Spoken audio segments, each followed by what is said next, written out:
So according to our agenda, we're April 22nd. Should I say that? That's not the day it is. No. Okay, thank you. Well, good afternoon, everybody. This is Barbara Boyer, and I'm co-chair, and I am here to open up our Tuesday, July 22nd, 2024 OWEB board meeting. And for those of you online, we took an awesome tour today of this morning of Birch Conservation Easement and Restoration Project. We're really impressed with the projects that they are doing. And it was really nice to see the practices in practice. So with that, I think, are we gonna do introductions?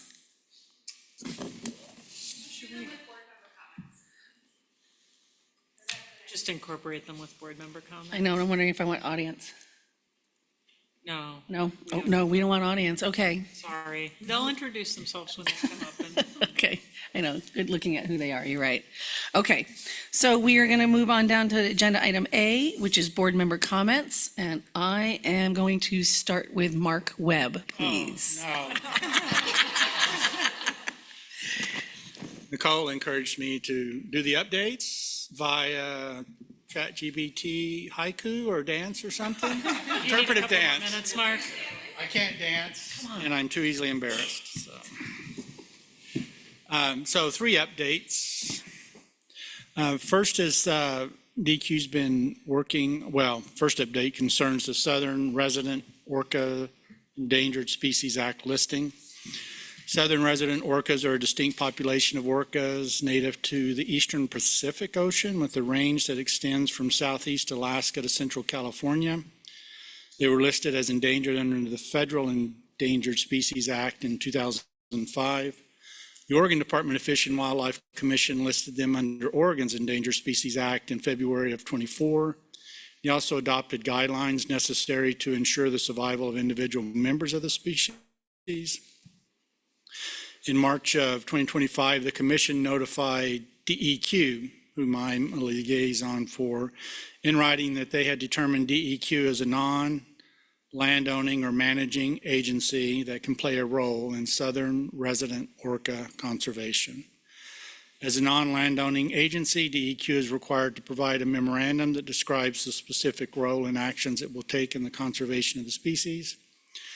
After consultation with ODF and W, DEQ determined its role is to be a contributor toward the conservation of the species. That's in scare quotes. This role is defined or characterized by DEQ related to 3 population threats to southern resident orcas: prey availability, environmental contaminants, and oil spills. Director Feldon provided the memo to the chair of the ODF Commission on July 11th in 2025. ODF plans to discuss the overall approach with the ODF and W Commission at its August 15th, 2025 meeting. So working around that listing.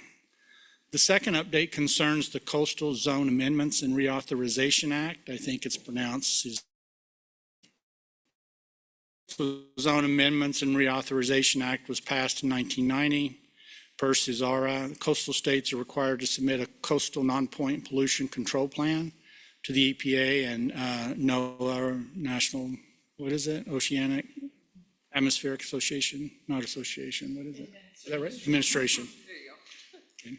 The state's plan must address forestry, agriculture, marina, septic systems, roads, and more. 6217 of CESARA also assigned Oregon and Washington additional management measures for forestry. Oregon's plan was disapproved in 2015 because it failed to address the forestry measures. This resulted in a 30% reduction in funding, well, I'll say that in a second, to the Coastal Zone Management Act, Section 306 funding, which supports the Department of Land Conservation Development coastal programs, and Clean Water Act, Section 319 non-point source grant allocations, which supports DEQ staffing and pass-through. Private forest accord that was recently adopted or selected, pursued, changes So private forest accord changes to the Forest Practices Act do appear sufficient to meet the additional management measures for forestry due to the changes to protections and the adaptive management program that it includes. D&Q and ODF have worked intensively over the last 2 years. The revised additional management measures were submitted in June of 25, as were other changes. DEQ has worked closely with EPA and NOAA as they have been drafting various documents. And while it is possible DEQ may receive some additional final questions, they are optimistic that the revisions will meet the federal requirements. And then the next steps will be for EPA and NOAA to initiate the formal review process, which includes a public notice and a comment paper. Final update concerns DEQ's ongoing TMDL work. DEQ has updated its TMDL webpage with the revised schedule based off the 18-month scheduled extension granted by the courts. You might remember I mentioned 1 or 2 meetings ago that we had made that request to the courts. EQC adopted the Willamette River main stem and major tributaries temperature replacement TMDLs May 8th, 2025, and the EPA approved them on June 25th of 2025. EPA was responsible for the TMDLs on the Umpqua River and established its final temperature TMDLs for the Umpqua River Basin on June 27th, 25.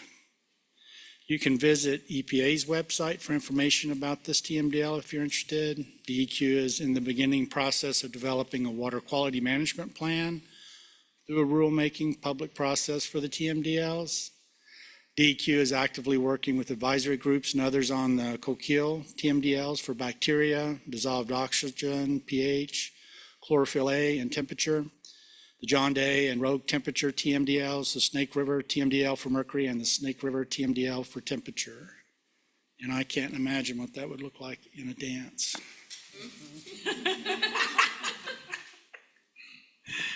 Thank you, Mark. I'm going to ping pong around the room. Jesse, please. Good afternoon, everybody. Jesse Kirshner, non-voting member representing OSU Extension and Oregon Sea Grant. So I just wanted to talk a little bit about some budget updates. So the OSU statewide, which is OSU Extension, the Ag Experiment Station and Forest Research Lab, received a 7% increase to sustain core mission programs and services. This was about 2.6% below what was estimated for the base funding, but knowing that it was a pretty tough and tight legislative year and economic uncertainty, I think OSU is feeling pretty good about how that came out with getting the 7% increase. The legislature also allocated $48 million for outdoor school, which is part of OSU Extension, but this is $12 million below the 4% voter approved allocation. So it's a big impact on the outdoor school and the experience for 5th and 6th graders throughout our state. And so plans are underway to see what that's going to look like going forward. One other thing I wanted to mention is that the legislature allocated $200,000 to operate the Agri-Stress Helpline, which was established by the legislature in 2023 and is administered by OSU Extension. So Agri-Stress is a free 24/7 crisis hotline that's administered for the state's agricultural and forestry communities, including farmers, ranchers, fishermen, foresters, and their families. And then just a couple of programmatic updates that I wanted to mention. OSU Extension is partnering with HazAdapt to make emergency preparedness information more accessible across the state. So the new collaboration is helping to connect people with real-time local safety alerts and guidance for emergencies like wildfires, extreme heat, and power outages.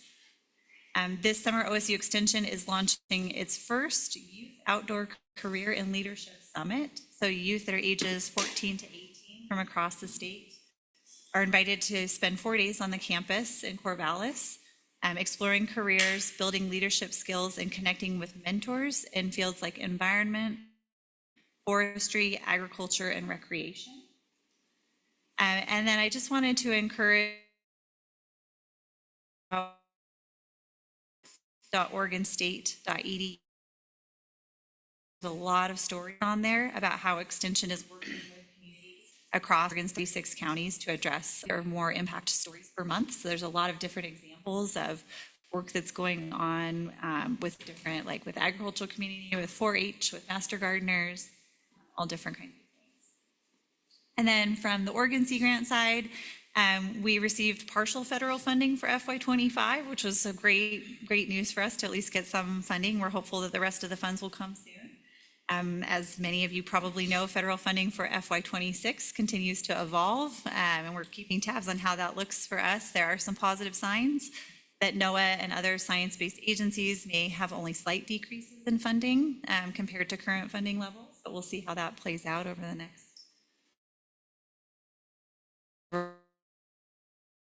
or more.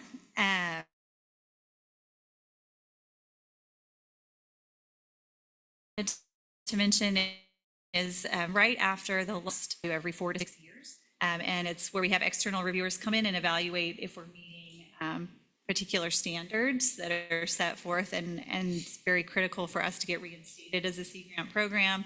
And I'm happy to report that we met all of those standards, and we were called out for 7 different best management practices that are recommended for other Sea Grant programs in our network to adopt.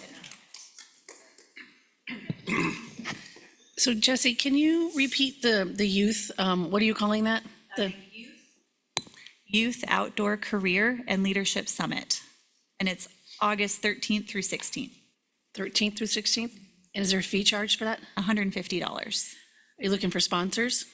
I don't know. I can look and find Please. out. Okay. Okay, thank you. All right, Claire. Claire Takela, also a non-voting member representing the Natural Resources Conservation Service.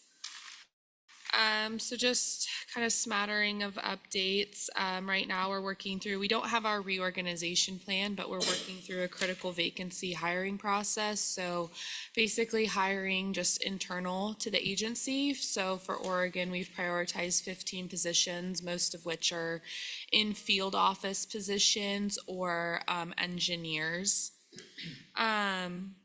Our agricultural conservation easement program, ALE, we're in the process of updating the ranking for that. So if anyone was interested in providing any feedback, I'd be happy to get that information out to them and connect them with the right folks who are working on that right now. So I think probably most everybody's heard that the FY24 RCPP awards, many of those were rescinded. So for Oregon, that meant for projects across the state for about $71 million that had already received conditional awards were rescinded. So we've been working really closely with those partners, and they do plan to resubmit in the next RCPP NFO opportunity. There hasn't actually been an RCPP notice of funding opportunity announced for fiscal year 2025, but we expect one this fall, so within the calendar year, but do expect it to have some different criteria and priorities specified in that. And then for Farm Bill allocation, we still are just working on getting that obligated. This year for Oregon, that looks about $22 million in EQIP. We're about 70% obligated there, so that's 336 producer contracts that are obligated. We've obligated about 16 million in conservation stewardship program into about 120 producer contracts across the state. About 1.1 million in ASAP ALE. The ask was way more than what we had funds available, but about 3 applications are moving forward on about 4,000 acres. And then for ongoing regional conservation partnership program, we've obligated about 21 million this year in 167 producer contracts. And we had about $54 million in Inflation Reduction Act that we had planned to obligate directly into producer contracts. Those funds have since been rescinded, so we're not able to do that. But we did, as a state, ask for an additional $7 million in Environmental Quality Incentives Program and $12 million in Conservation Stewardship Program. to make up some of that difference in terms of the application pools that we had from producers across the state. That is all I have. Thanks, Claire. So Yamhill Soil and Water Conservation. Sorry. Yep, sorry. Yamhill Soil and Water Conservation District was one of the 3 that was funded in RCPP, but we are sitting tight until we see the money. We are not moving forward hiring people. We are just sitting tight. That's a good call. Yep. So, Brian, what do you want us to know today? Good afternoon, Brian Staub, non-voting member representing the U.S. Forest Service. Forest Service 6 continues to be focused on the administration's priorities around wildfire management, increasing domestic supply of timber, and modernizing our organization. A lot of emphasis on developing our region's active management strategy to increase the timber volume in ways that are ecologically and economically sustainable. Part of that focuses on streamlining regulations and policies and programs to achieve those objectives, including in National Environmental Policy Act, Endangered Species Act, roadless rules, as well as our forest plans, including the Northwest Forest Plan. A lot of emphasis on agency workforce reorganization, but as with NRCS, there remains much to be defined there and work to be done in coming weeks and months. There's definitely a lot of effort underway to align the workforce that we do have and funding towards the priorities that I mentioned. At the same time, we're continuing to implement our watershed and our aquatic restoration programs and projects and modernizing those, including updating some of our programmatic authorizations that allow us to deliver more work on the ground more efficiently. We're also continuing with work on research, monitoring, and evaluation around some of the valley floor restoration work that we've collaborated a lot with OWEB on, and have some new efforts underway, including with EPA Region 10. Thanks, Dan. Good, looking forward to that. And as Mark mentioned, there's a lot of work going on in the TMDL arena. Forest Service is working on developing our water quality management plans around those. And I think that's end of report. Thank you. Yes. Brian, how's your research? How's research doing in all of this? We've definitely lost some capacity of some of our senior scientists through the recent retirements. There are proposals to eliminate the research branch, but Congress has appropriated funding for them through some of the bills that are working through in FY26 budget. So I think there remains a fair bit to discuss around the scope of research in the organization, as well as whether it would be a separate branch of the agency or an activity that's embedded within the other parts of the agency. So much to be defined there as well. Russ, you're up. Thank you. Russ Hoflick, member at large. I've been on the road a lot since the last meeting, everywhere from Silet's headwaters, river basin. I've been spending a disproportionate amount of my time helping many of our colleagues in conservation who have lost their jobs, trying to land on their feet one place or another. It's been a joy to watch people who are retired coming in and trying to help people figure out a path forward so we don't lose great people around the nation. And it's sad but critical work.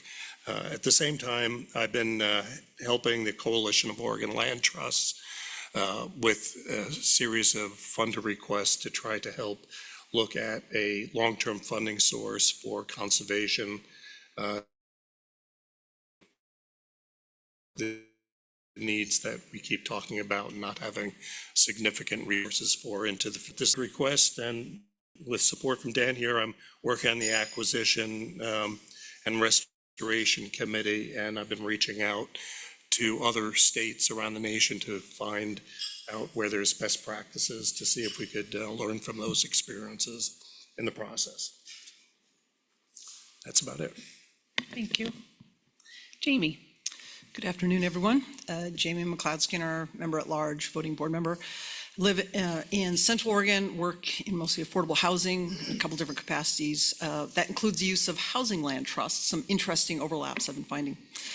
But I really wanted to start with a reflection and a gratitude, especially in these challenging times. Many of our federal partners, especially mentioning some of the challenges they're facing. I have worked before and often talk about emergency preparedness, especially around wildfires. And while fire can be a part of our ecosystem management, it can also have a dramatic impact on our livelihoods and rangelands, and also on our homes. And this became very personal for me about a month ago with the Alder Springs fire that put my family and our critters in our home at risk, and we actually had to evacuate. It actually started near Whitechoose Creek, and when I first heard about it, I actually thought about the site visit we'd done there and wondered if it was going to impact our project. And then it proceeded to jump 2 rivers and approach where I live and my neighbors live. The terrain made it treacherous to fight, and it was only due to the sheer heroism of firefighters who helped to really push it back. And it came right up to homes in the area where we live, but did not destroy any homes. But it, these experiences, when you pack out those things that you must have in your home, you must have with you, passports and things, and you look around your home thinking it may be for the last time. Then coming back to your home, it's a very emotional experience. And I went back a couple times to check on critters and help out neighbors and such. And I remember seeing firefighters from all over our state who came to help. And you see the names of the big cities and the small towns on the fire trucks. And you see the exhausted faces of the firefighters after their shift. And as I reflect on these challenges that we face in these times we're in now, whether it's wildfire or restoration work, commitment to doing what needed to be done is very profound. Because when those firefighters came in, they didn't ask people's politics. They didn't ask anyone's views. They just showed up and they saved our homes. And we actually heard a great example of some of our partners talk about the trust building, the relationship buildings on our site visit this morning. But that leaning into this work is so critically important, especially in these tough times. When it's easy, we all take it for granted. But during these times, a profound appreciation is really important for us, I think, to center ourselves on. And I remember our last meeting, one of our partners coming and saying, we're exhausted. We're struggling so hard. We're so exhausted. And so, it just made me reflect on, as we think about this work, and that, if we work together, as those firefighters did, and as they're doing all around our state, that, we're part of that long arc of history bending towards conservation. And that work together, I think, is critically important. And by working together, we will get through this. On the practical side, some things, reflections. So the wildfire and the floods, which is true here in the Pendleton area, CT/UIR area. There are opportunities that it provides, either pre-fire, so that prevention and fuels mitigation. I was talking to some of the folks in Central Oregon who were responding actually to the Cram fire that's just finally been constrained. But also some of those post-fire opportunities. So suppression, rehabilitation is something I was hearing, especially from a tribal member in Central Oregon. And you're reminded an opportunity to expand indigenous food practices. And so I really look forward to us thinking about that as we're thinking about projects going forward. And I know we've got a lot of things lined up for us to decide today, but we also set the stage for future projects. Since our last meeting, I've met with various community partners. The learning and listening is always just such a gift to hear about what they're working on. But just reflecting back, because I know we pride ourselves in continuous improvement, and I've shared some of these things with these comments already with Sarah, and she's reflected on them, but to share with the group, some of the questions asked is, how does OWEB take input? So yes, of course, we're going to go to a public input process, but if someone wants to share more candid input, because people tend to be very, very kind when they come before us, What's that opportunity we provide? How do we better understand the challenges our implementing partners face, the differences across the state, that economic viability impact for property owners, as Liza Jane reminded us this morning? How do we provide our TRTs with the opportunity for cross-training and to learn from others across the state? I thought these were great reflections to share. How do we help with that big picture planning and those opportunities to share information as appropriate, because with tribes, not sharing is often appropriate as well. And to the committee meetings that were mentioned, I think there's really appreciate what Sarah's raised, that focus that tend to focus on certain areas, really have seen that played out in the committee meetings. But also thinking about, reflecting on, what does precedence mean? What's fairness look like across the state? When the best laid plans don't go as planned, how do we respond? I've still been waiting for our staff to come up with a crystal ball. Unfortunately, that's not yet been a possibility. But what steps can we take when we are our partners? How do we think through and consider potential future changes when we don't have that crystal ball? And again, I thought we had a great comment on that this morning, our tour, a thoughtful consideration process when things don't always go as planned, and how to position ourselves to respond when that's the case. And then also the tough thing that we often talk about with our colleagues here is that fiduciary responsibility of board members. And how do we make space sometimes for attention of those discussions within our meetings and still maintain that collegiality.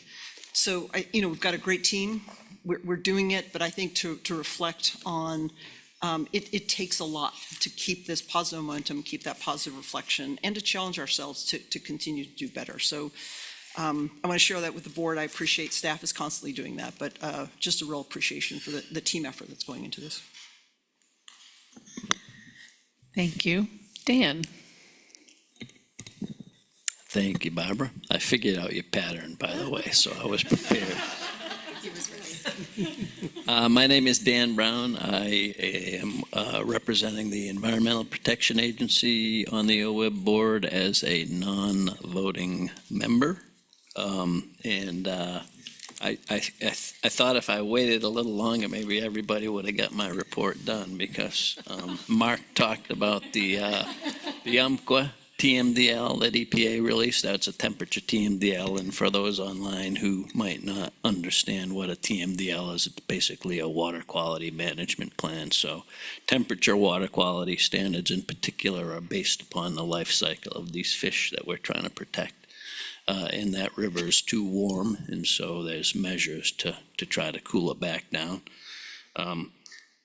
And Brian mentioned one of my other updates is the funding for temperature heterogeneity study in some of these floodplain restorations. We heard about this a little bit today from Jude, saying that I stuck my hand in and it was warm, and now I stick my hand in and it's cold, right? So that's a new tool for our toolbox in how to cool these waters and save these fish.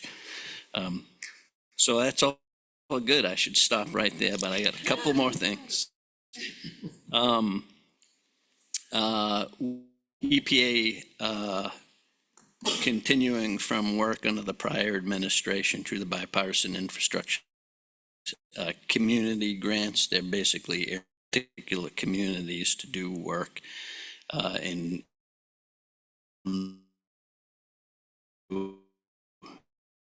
got 52 of them awarded in the state of Oregon, to totaling $95 million. So 3 projects are for drinking water projects, and 29 of 39. That's not important.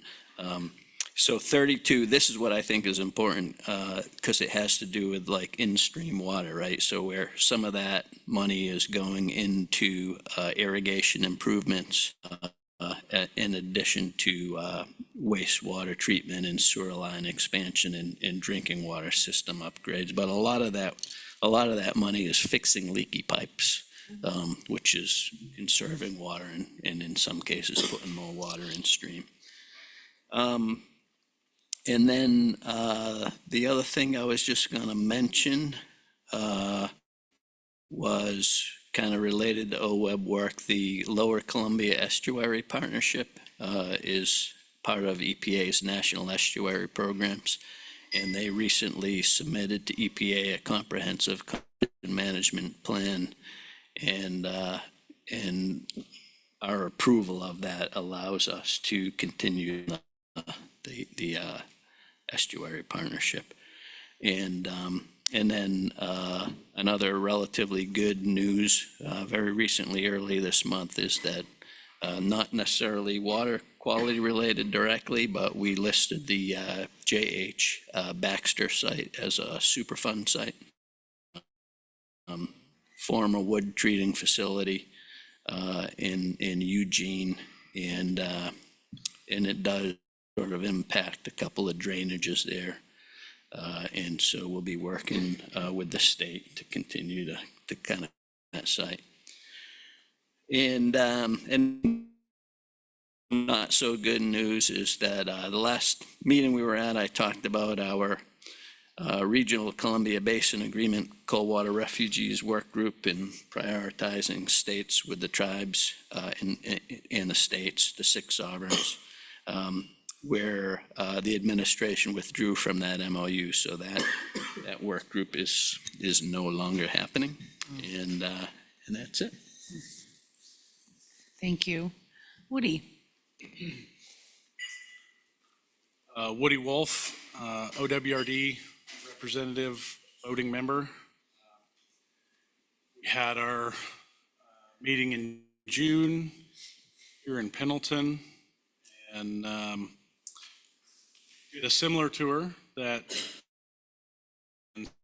so the stops were very similar, but the substance seemed to, I think we're in more of a hurry on the OWRD, ODF&W combined tour, and either that or I just was able to pay better attention today and absorb more from it.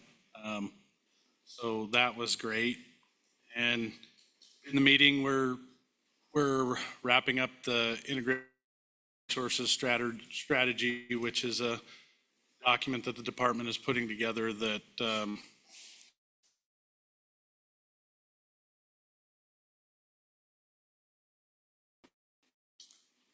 internal collaborate with how to treat the organization internally and when to collaborate with other natural resource entities, what priority levels.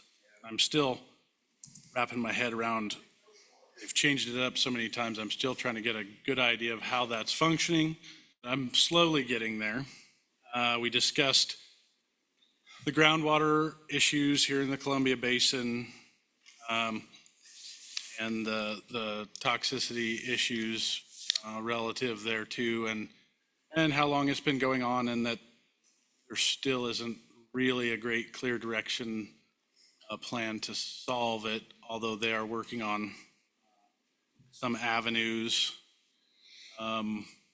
They're getting ready to have an action item on the Harney groundwater issue that's been worked on by the department and the Harney County Collaborative.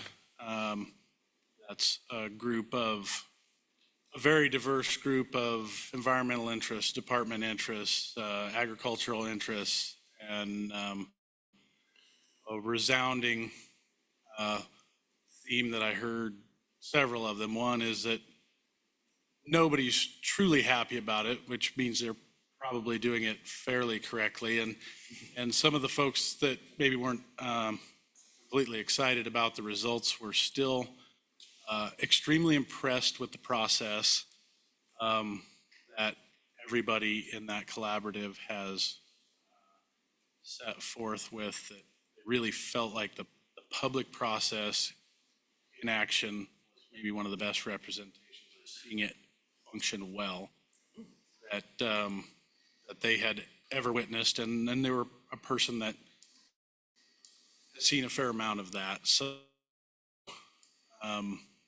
getting ready to hopefully enact something that starts to solve problem that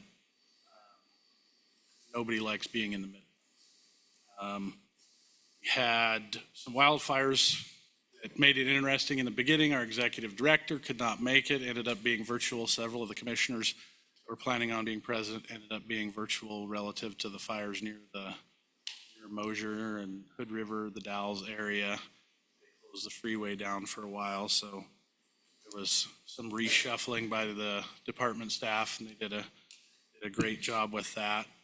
And that's the update there. Thank you. I'm going to go online to Aaron. What do you want us to know today? Good afternoon, everyone. Can you hear me okay? Yes. Okay. My name is Aaron Curtis. I'm the non-voting representative from the Bureau of Land Management, Oregon, Washington State Office. I'm here in Portland. Sorry I couldn't make it over to Pendleton with you today. Miss you much. I wanted to share a few bigger projects that the BLM is going to be rolling out in the next month or so for your awareness. We'll start in Malheur County. We are going to be releasing a final EIS again in about another month or so regarding the Grassy Mountain Gold Mine. Also in Malheur County, we're going to be releasing another final EIS for the Louse Canyon area, and that's a series of livestock grazing management actions that we're doing to improve grazing management practices there. And then another grazing project, an environmental impact statement in the Bridge Creek area for 4 allotment management plans. And that's outside of French Glen and Steens Mountain Country.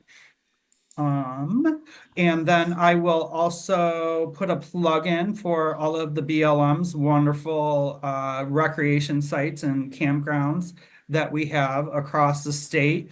Many of them are on recreation.gov and can be reserved. And we're very happy that we've got the army of seasonal workers to keep those open and functioning for the public, and they make a great places. There really are some gems on there if you want to get out in the woods or out into the desert.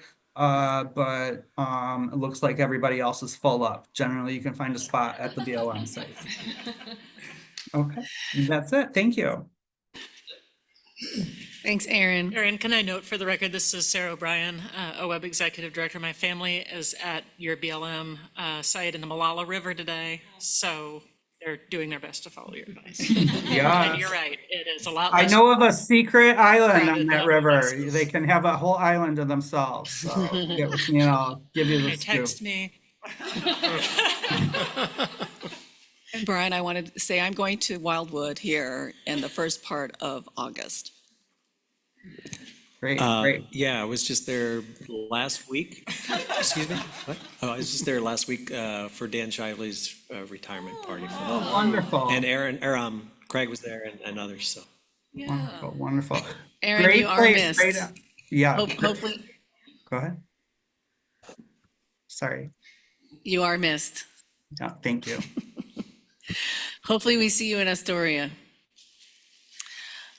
You want me? You ready? Okay. Yes. Liz, All that fresh air this morning triggered my allergies, so I'm gonna hopefully not cough through this one. So I'll try to make it short and smooth here. So we have, am I on, not? Oh, yeah, thank you, Dan. Liz Agpawa, liaison from the Board of Forestry. Thank you. Yeah. So we've been continuing to do a lot of planning with the board and ODF. We are just in the June meeting, went through 4 different scenarios for the forest management plan that will, with the HCP, provide our guidance for management. We whittled it down to 4 scenarios, and the board will be weighing those here in the next meeting. And both the HCP and the FMP are expected to be in place and approved by beginning of FY 2028. We're also working on the private forest accord, the post-disturbance analysis, and we've extended that, those comments from July 1st till a little past next week to July 31st, and are still taking comments on those. But I think just want to spend a little time on our state forester position. As you know, our past state forester resigned this fall, and it was the process where the Board of Forestry hired, evaluated, and terminated any state forester. So when he left, we started that process again of hiring. But this last late winter, early spring, the governor supported a bill to change the process from the board hiring and terminating a state forester from the board to her. And so it went through a legislature, and the first hearing on it, we had a number of people testify that they were not in support of it, and largely because in that first iteration, it said that the state forester did not necessarily have to have natural resources or forestry experience, and that the deputy could have that, and the state forester needed. So when it went through a number of iterations, it did pass a number of weeks ago, and so that responsibility is now in the hands of the governor. But what we were able to encourage was that it includes a requirement that that state forester have at least a minimum of 8 years of experience or expertise in overseeing forestry and wildfire management on Western forest lands, or the operative experience and expertise in that same area. So that is now included. And we have the position was posted last week, July 15th.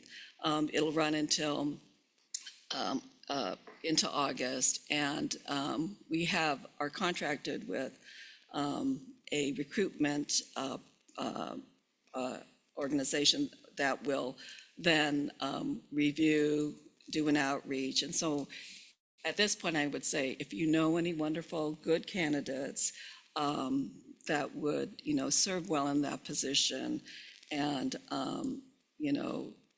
caringly nurture this organization that has been through several state foresters and does really wonderful work, I think that would be welcome.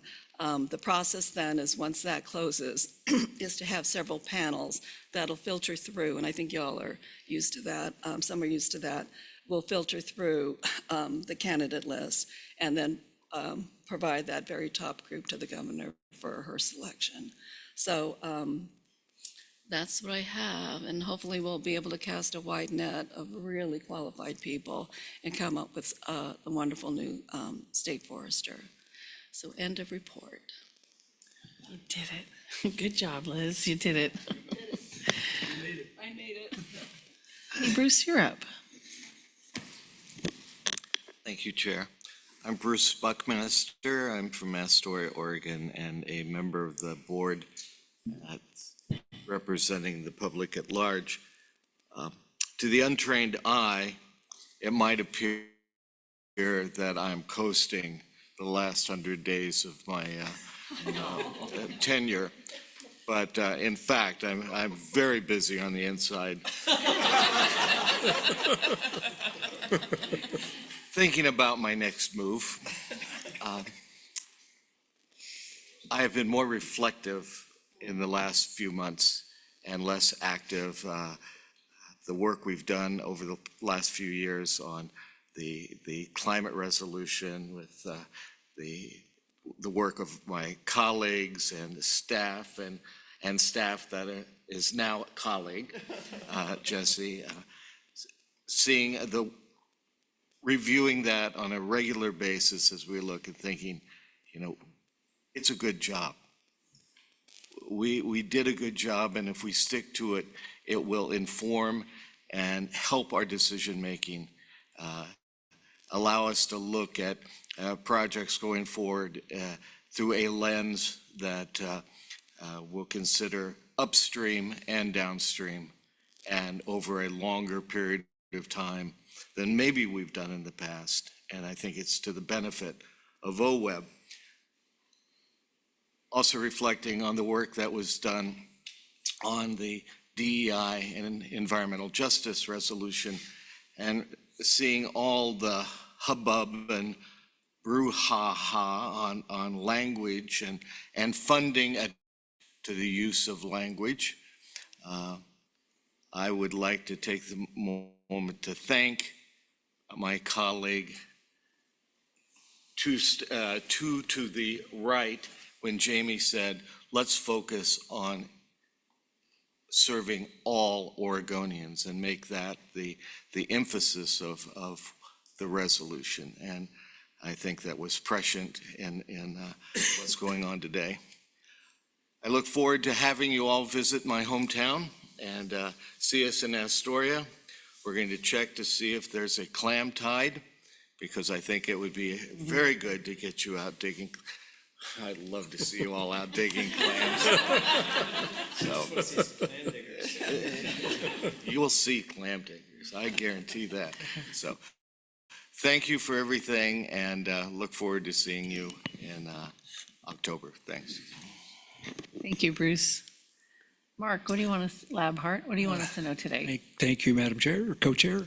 Mark Labhart, and I have the privilege of being a voting member representing the Oregon Fish and Wildlife Commission, and I live in Sisters.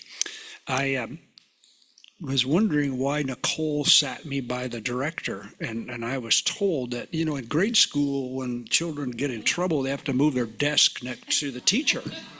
And so that's why Nicole put me here. So I'm next to the teacher now, so I have to behave myself. ODF&W is, and their private forest accord grants is gearing up to offer funding for water transaction grants, which essentially is water acquisition grants. The Private Forest Advisory Committee, Private Forest Accord, Grants Advisory Committee and ODF&W are working right now on identifying what types of projects are eligible for this effort.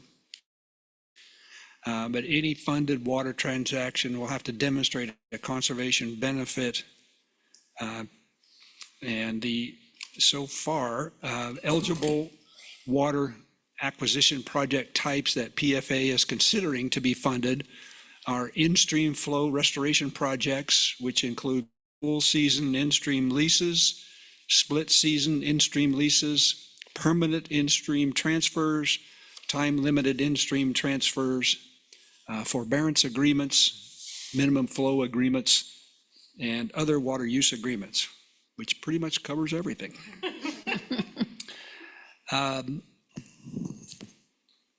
It's great to see OWEB advancing its pass-through from the Natural and Working Lands Program with the Oregon Climate Action. ODF&W is a recipient of funding from this program and is using it to support 2 biologists who are building partnerships and pursuing federal grants to support projects on working lands across the state. We have 4 ongoing projects on the ground to enhance working lands, sequestration of carbon, including floodplain restoration on the Sandy Am with the Confederated Tribes of the Grand Ronde, oak woodland restoration and fire risk reduction with the Confederated Tribes of the Warm Springs, tidal wetland restoration in Tillamook and Smith River estuaries, grassland restoration and invasive species grass removal on private and state lands in Wasco County. The final draft of our, what we call the SWAP, which stands for the Statewide Action Plan, that final draft is now available for public review. ODF&W's SWAP is essentially the document that we produce to give to the U.S. Fish and Wildlife Service that lets them know what our priorities are in terms of wildlife action. And more than a third of our native fish, wildlife, and plant species are at risk, and we are in a biodiversity crisis. The SWAP provides a clear science-based roadmap to address this crisis by identifying such as habitat loss, climate change, invasive species, and outlining voluntary conservation actions across the state. The new plan will be called the Oregon Conservation Strategy. It will update species and habitat priorities, have a strong emphasis on climate resilience. It will identify clearer paths for public and partner involvement, and it will be considered for approval by the Fish and Wildlife Commission at our upcoming meeting in August. And so it is out for public review right now. So if you have any thoughts about that, if you just Google this ODF&W statewide, will pop right up and you can comment. And again, it's draft. The department proposes and the commission disposes. So it's not done yet. I've had people say, yeah, I've had people say, oh, it's already done. No, it's not. It's got to get before the commission.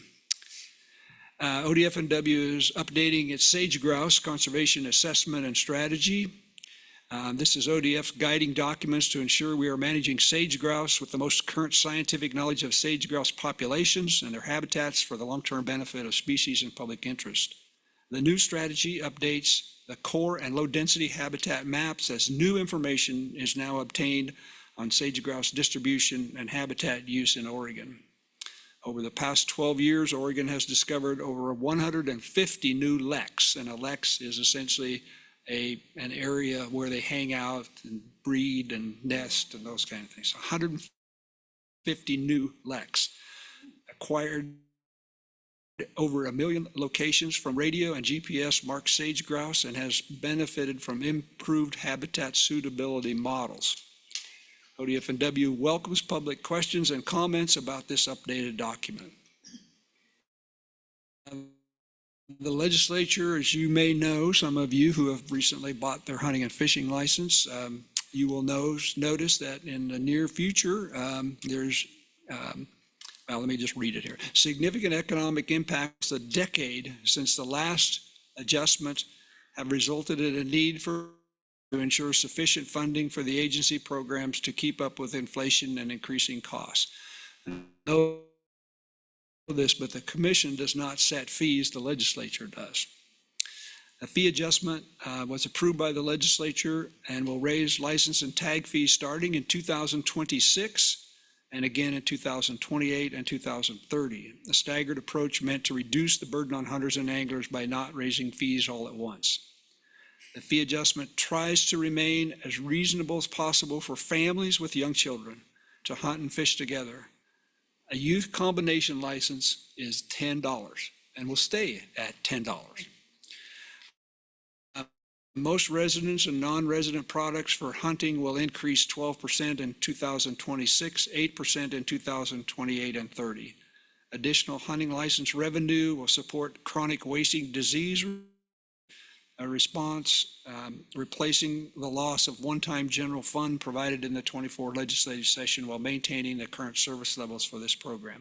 It's a disease that affects ungulates, deer, and elk. It is not in Oregon yet. It's in surrounding states around us, and we want to keep it out because it is lethal and there is no control. Fishing. For angling products, the proposed increases are approximately 14% in 2026, followed by a 6% increase in 28 and 30. There's a new proposed $7 ocean endorsement required for all fishing, including salmon, but not for shellfish. There we go. For clamming, we don't have to worry about it. Would help provide long-term funding to complete coastwide surveys and other marine fish research necessary to preserve and properly manage marine fisheries and include popular species like black rockfish. The amount in the fee schedule already reflects surcharges that fund important programs like the Fish Restoration Enhancement Program, Fish Screening and Passage, and our Access and Habitat Program. Commercial fish fund adjustments include increasing commercial fish entry permitting costs by 12% in 2026, 4% in 28 and 30. And an ad valorem on commercial landings for all fisheries will increase 12%, 4%, and 4% for those years as well. We have some openings right now for volunteers. If you're interested in applying for the Fish Screening and Fish Passage Task Force, we have an opening that will close on August 31st. ODF is seeking applications to serve on 2 of our public advisory committees that support fish screening and passage program. These programs play a vital role in protecting native fish populations across the state. Through collaboration with landowners, agencies, and conservation partners, the programs work to keep fish moving safely through our rivers and streams. There's 2 vacancies: Screening Task Force and the Fish Passage Task Force, and applications are closed on August 31st. And we also have an opening on the Fish and Wildlife Commission. Some people say, well, good, we got rid of you, but no, it's not me.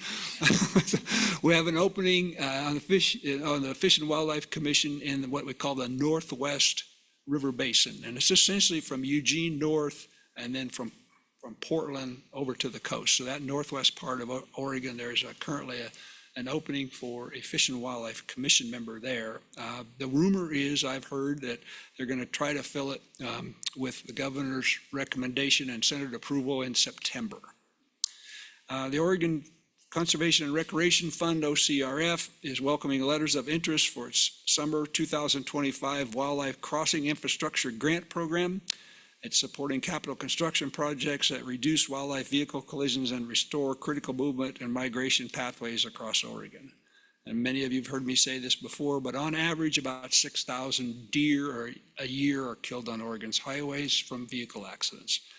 That doesn't talk about the vehicle damage and loss of life that sometimes occurs from those accidents. Letters of interest must be submitted by September 19th. Grant opportunity seeks to identify shovel-ready projects that include construction of significant improvements for wildlife crossing infrastructure such as bridges, culverts, overpasses, tunnels. OCRF has funded 3 major wildlife crossing projects so far this year: the Polinsky Wildlife Underpass, which is designed to transport northern red-legged frogs and other native amphibians to the Cackler Marsh Bridge to aid beavers and northwest pond turtles, and the wildlife pathway at Mount Ashland I-5 to benefit black-tailed deer and increase diversity of species to safely go under Interstate 5. Teacher, have I done okay? Okay, end of report. Thank you, Mark. Nice to know today. Hello, Liza J. McAllister from Wallowa County, and I represent the public at large. I'm a voting member. I'll just start with the end. Mark, I thought you were going to cover us on OCRF there. We had over twice as many applications, I think, in this last cycle. It was a lot of folks are not able to find funding other places, so the pile was high, and I think we send that to the commission here pretty soon. Liza Jane sits on that committee I to read make a those lot tough about- decisions. Yes, yeah. But I'm not on an agency or anything, and so I don't get far from home. I'm going to tell you what's happening on the 6th Ranch that you all participated in. So this is a we announcements. I think I've said before that the Nez Perce Fisheries brings their Chinook daily and drops them off the bridge behind my house.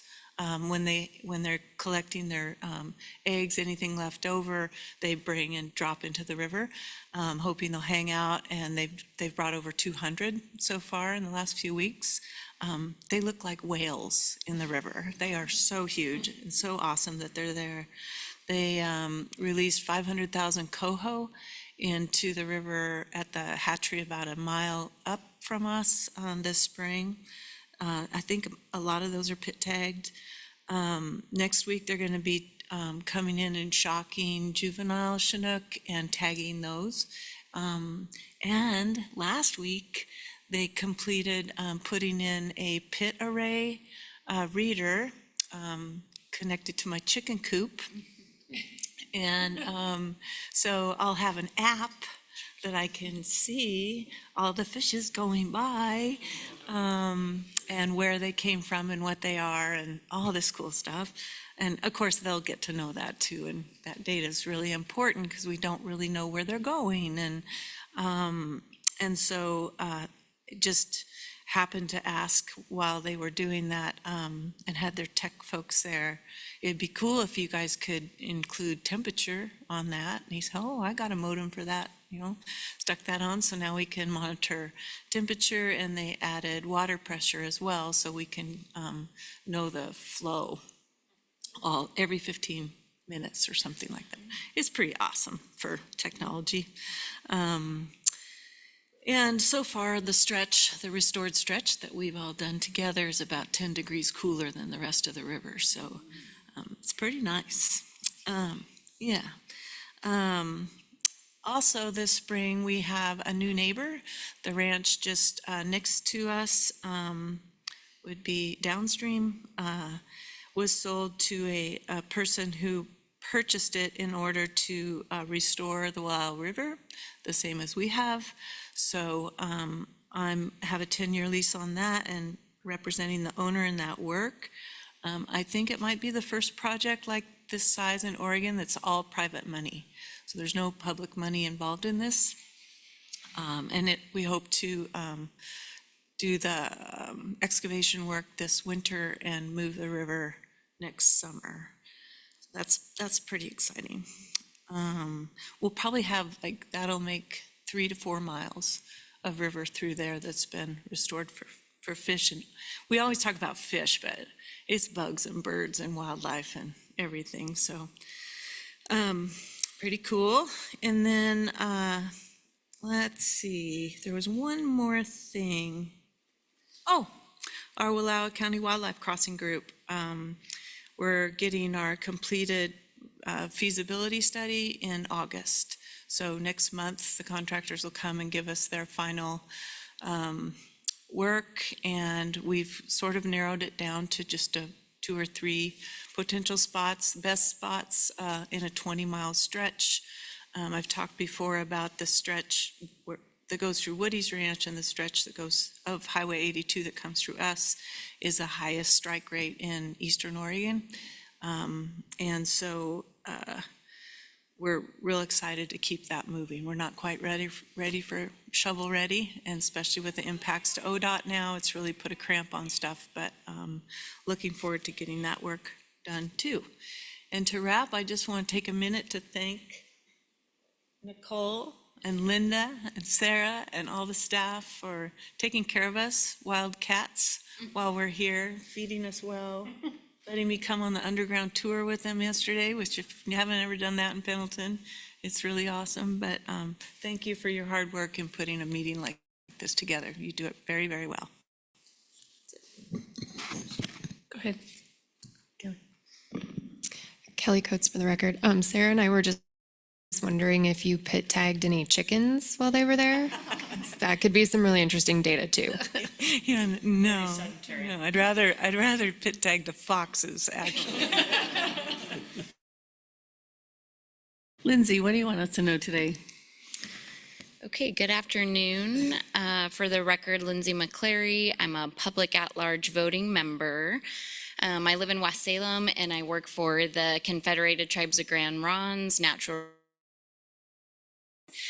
Just want to take a minute to say I think this is the first meeting that we're missing some of our board member representatives from the U.S. Fish and Wildlife Service and National Oceanic Administration. So I'm missing Chris Allen and Eric Murray today. Since our last meeting, I attended the newly formed Partnerships and Capacity Committee in June, and I'll be providing an update on that tomorrow. I have an ongoing working partnership with the Institute of Applied Ecology and the Polk Soil and Water Conservation District. So I got to go on a site visit in Polk County looking at restoring some prairie habitats there. I had the opportunity to walk and talk with ODF&W staff, ODF&W Director Debbie Colbert, and Tribal Council at the tribe's Chahalpum Conservation Area, where some of the state's natural and working lands funds are supporting floodplain reforestation along the North Santiam. So thanks for noting that too, Mark. The tribe celebrated the return of ceremonial fishing on the Shonkowan Conservation Area in June. That's also located along the North Santiam. This site is actively being restored to increase floodplain forests and connectivity, and was the first of many more ceremonial fishing efforts in this watershed.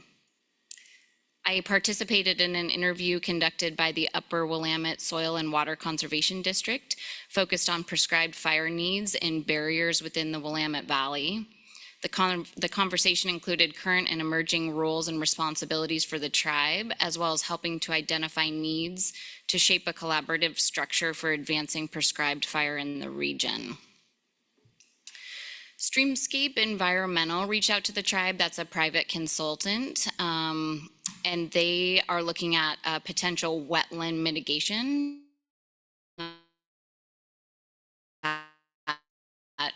Grand Ron can help provide on any habitat restoration efforts. I've never done wetland mitigation banking, so that would be something new, and I'm looking forward to that.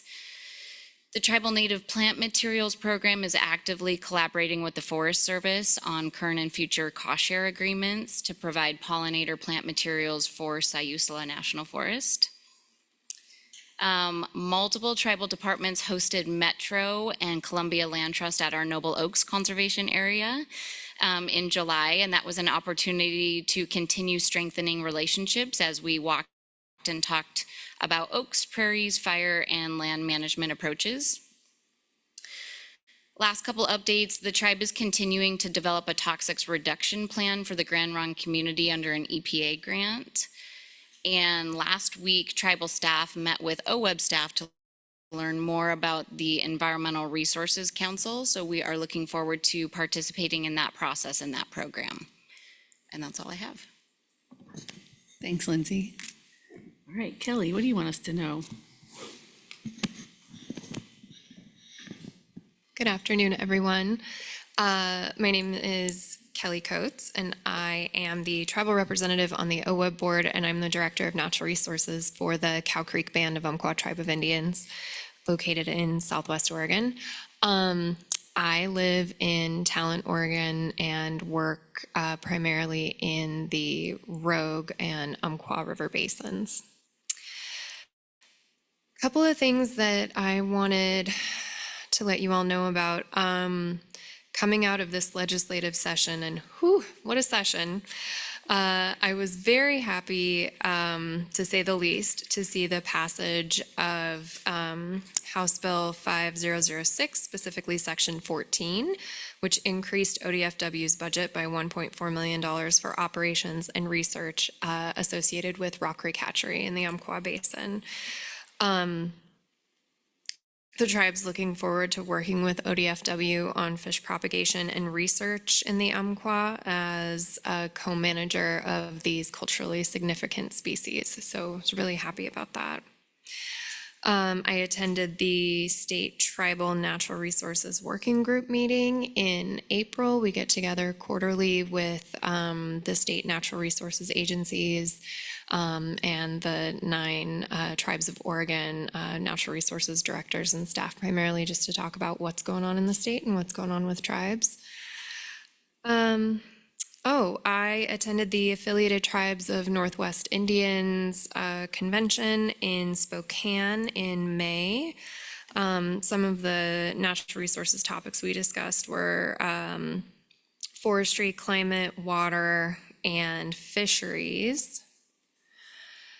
I was also able to attend a screening of the movie Fish Wars. It's a 2024 documentary about the fight for indigenous fishing rights in the 1970s. It essentially goes through the entirety of the Bolt decision, which was really, really big for tribes. If you have a chance, I recommend you watch it on whatever streaming platform it's on when you Google it. I'm not sure what. But it was really fantastic. They have some really amazing interviews with some of the tribal elders. It was really cool. I was also able to meet with a couple of OWEB partners and catch up with them about projects that they've been doing, and have really great conversations with them. I spoke with folks from Trout Unlimited as well as the Rogue River Watershed Council. It was time for us to get together. It had been a while, so it was lovely to catch up with them.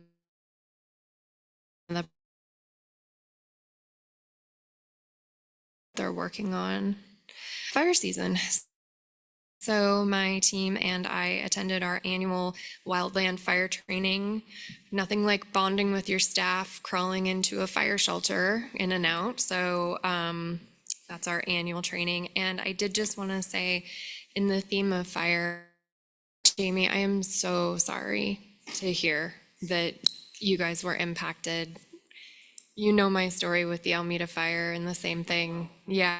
So it's just, it's becoming all too common that we have these shared stories throughout the West and in Oregon. And it's just, my heart goes out to you and your family and everybody that's been impacted by the wildfires. It's really tough. It's really tough. And you really do appreciate those firefighters, the police, the first responders. You just have such an appreciation. And when we were able to go back into our neighborhood and see our house, I mean, I think I cried and hugged it. That's how emotional it was. So yeah, just a big shout out to all the folks that are out there fighting the fires, keeping people safe, you know, doing the hard work. And a big thank you to OWEB, as Jamie mentioned, for the resilience funding, the pre-fire forest resilience funding to get those treatments on the ground that we so desperately need. And then the post-fire and the post-recovery work that OWEB funds as well is just so necessary. And then I think that's all I have for right now. And also, I kind of do want to go pit tag some chickens now, so. All right, Barbara Boyer for the record. I'm here representing the State Board of Agriculture. We had our quarterly meeting in LeGrand in June. We heard from county commissioners and local leaders about challenges of agriculture and social facing the region, as well as representation. We had the presentation of the president tonight. So, and I also saw the presentation at the Natural Resource Cabinet meeting. So it's a great presentation. Maybe not that. Not much. Not much. Something every time I see it. So I'm really looking forward for you guys tonight. The other really cool part of our meeting was we heard from students from the Eastern Oregon University OSU Ag Entrepreneur. And there were 5 young ladies who shared their story about wanting to get into natural resources and the working lands in Oregon. And they were awesome to hear from, just really exciting. One of them is not agriculture at all, but the other 4 have been raised in agriculture. I want to see if so yeah, that was a really exciting panel to hear. And then we also did Arrow Leaf Farm just outside LeGrand, where ODA and faculty have partnered to evaluate the effects of invasive annual grass treatments and desirables, with the focus on first food and culinary significant species. So that was really a great tour. And my takeaway was the lesson be applied at a scale to benefit First Nations and all Oregonians. It was a great meeting. So that is all I have to. And then I was going to pass the baton to Sarah to make an announcement. It's more exciting than it is, to tell you the truth. But I just wanted to, Sarah O'Brien, Executive Director, they mentioned the retirement from their federal positions and therefore from the board of 2 of our longtime colleagues, Eric Murray from NOAA Fisheries and Chris Allen from the U.S. Fish and Wildlife Service. Eric has since landed his post-early retirement job at David Evans and Associates, so maybe we'll find a good excuse to keep working with him. Available for other board and volunteer opportunities in the state, to the knowledge. So we'll miss those guys a ton. We had a little federal partners happy hour for them in Portland, which Dan Shively was join, which was a lot of fun. So we do have, from the leadership of those two agencies at the state level, 2 new members that will be joining us at our next meeting that we're really excited for you to get to know. With our staff in the past, Annie Burney from NOAA Fisheries, who is a longtime member, I believe, of the Willamette Regional Review Team, so knows OWEB inside and out and is really and projects and programs over time. And then Michelle Zwarchus from Fish and Wildlife Service. I think previously out of the coastal office and moving to Portland as they've kind of rearranged their regional offices to accommodate their new staffing levels and structure. And folks in our coastal region have reassured me that they love working with Michelle and are really excited to have both of these folks on board. So they will join us in October. We've got an onboarding session scheduled with them in August, and so they'll be up to speed, and we will hope they are able to join us in person in Astoria and get to know each other. I think that's it, right? Yeah. That's great news. Thank you. I will say too quickly, but I knew there was something else I wanted to say, and that's why I was staring at you. Both agencies really emphasized the leadership at the state level, how much they value partnership with the OWEB board and with OWEB. And both agencies noted that there are a lot of folks that they're having to say no to for this kind of partnership right now with reduced staffing level. And they've really prioritized sending us good ambassadors that are really familiar with our work and program. And I think that speaks a lot to this agency's history of interagency collaboration and partnership, that they're doing their best to keep good folks at the table and really prioritize the work we do together here. So thanks to those services. Awesome. And we have ended 10 minutes early, and I think that's due to the fact that we don't have these 2 members. So, so do we want to come back early, or do we want to take a longer break? Well, we've got public comment at 2:45 as a hard deadline, Yeah. so I don't think there's We a can lot of do- sense in coming back early, to tell you the Okay, truth, I was- unless Nicole waves her arms at us. Yeah, okay. All right, so I will see you all back here at 2:15, please. Yes. Cool.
Yet, we still weren't sure. Ready when you are.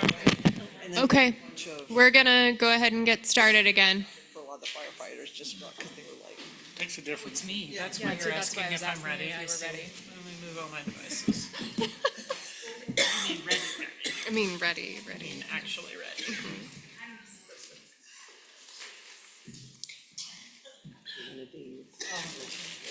Yeah, Nicole's got a whole bag. The boss is up. Maybe water.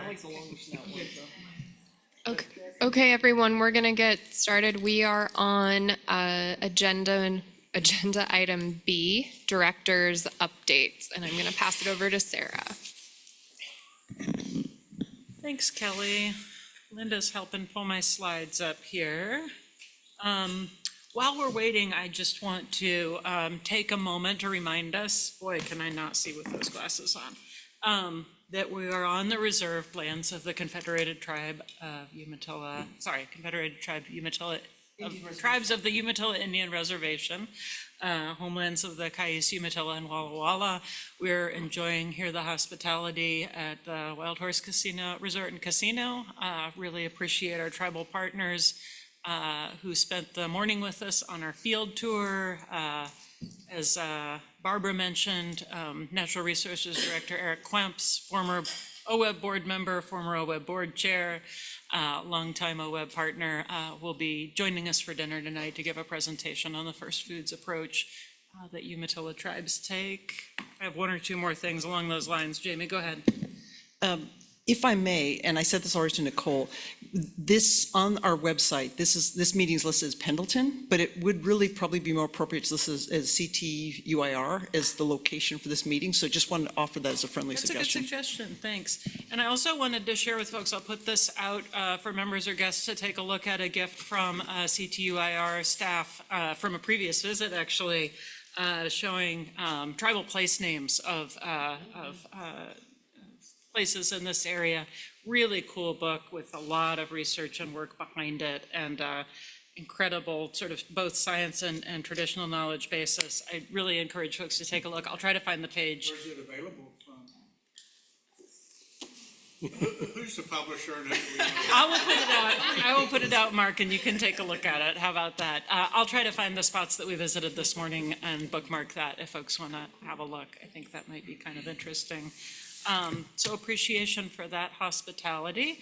And I will get us started with a little director's report. And I'm going to be brief, both because we have a little legislative and budget update from staff, and also because we have something else we want to talk about. I don't remember what it is. Go ahead, Linda. Just a reminder as we kind of ground ourselves here of OWEB's mission and strategic priorities, who we are and what we do, and a reminder that the way that we do this is also really important to OWEB and to our partners.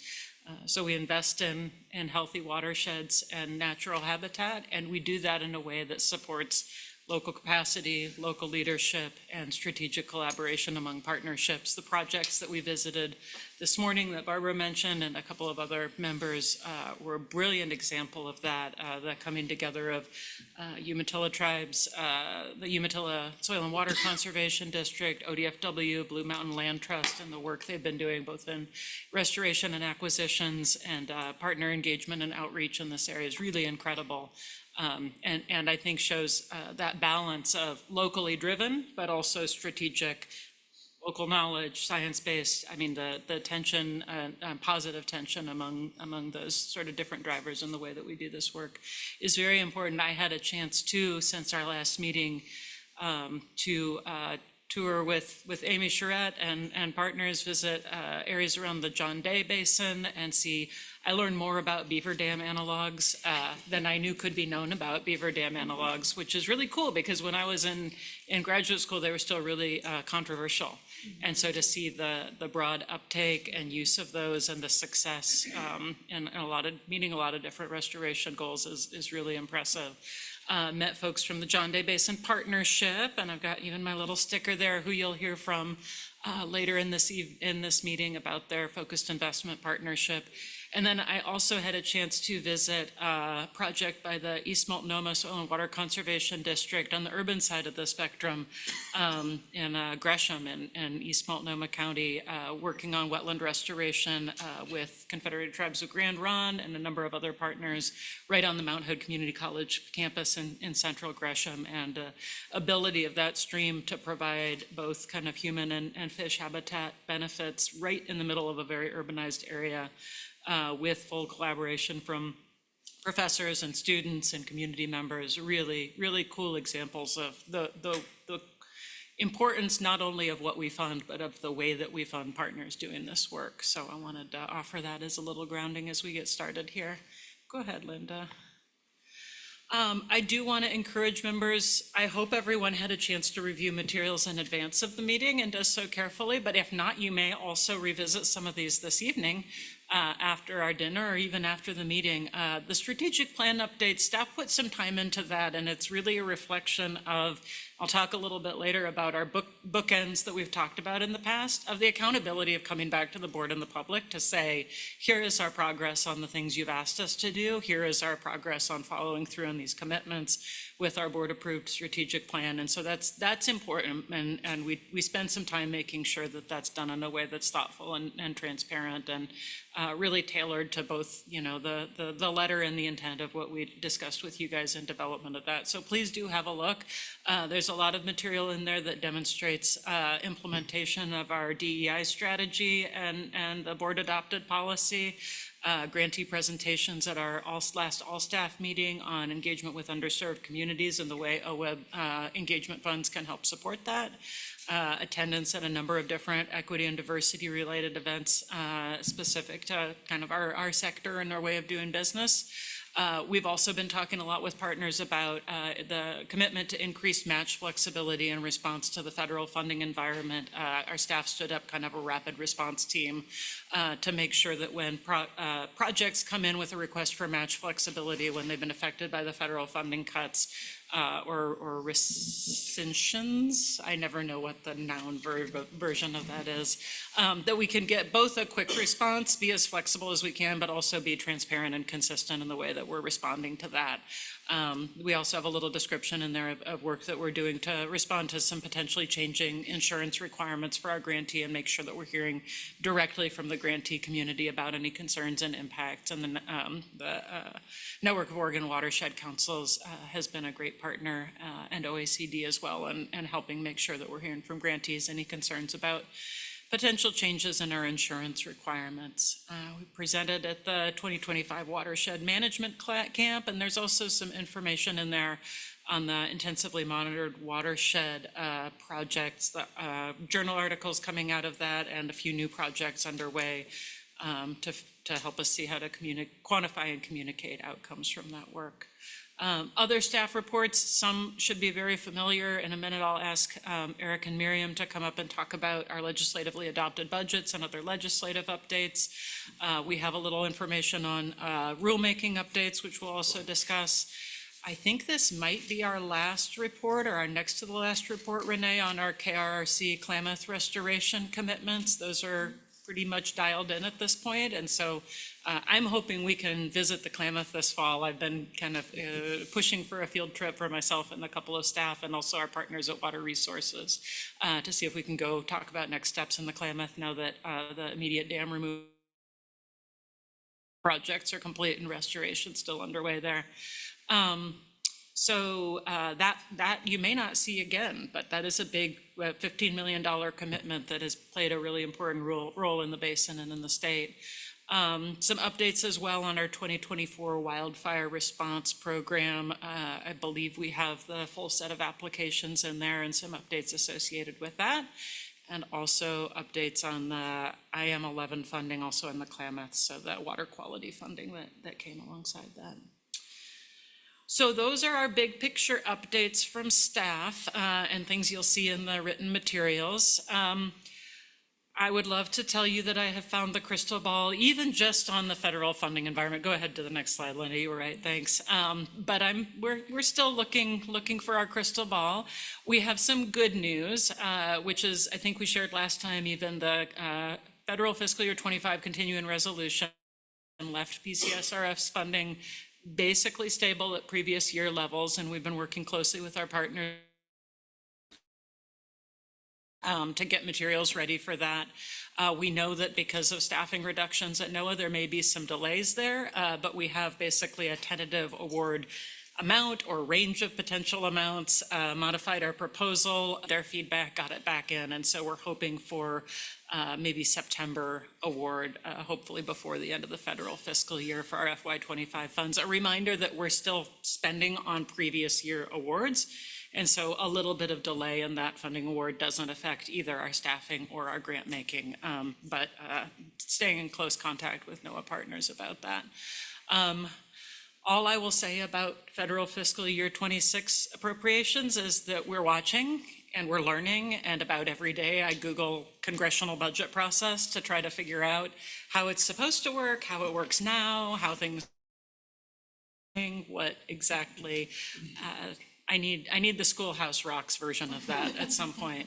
But Courtney's been tracking that very closely, planning to head out with our partners from other states, Idaho, I believe California, Alaska, and Washington, to DC in November to do visits. And that interstate partnership and bipartisan support for this funding has been really important to get that back on the radar after it was initially zeroed out of the president's budget, but it seems to have reappeared at some level in committee conversations, so we take that as a good sign.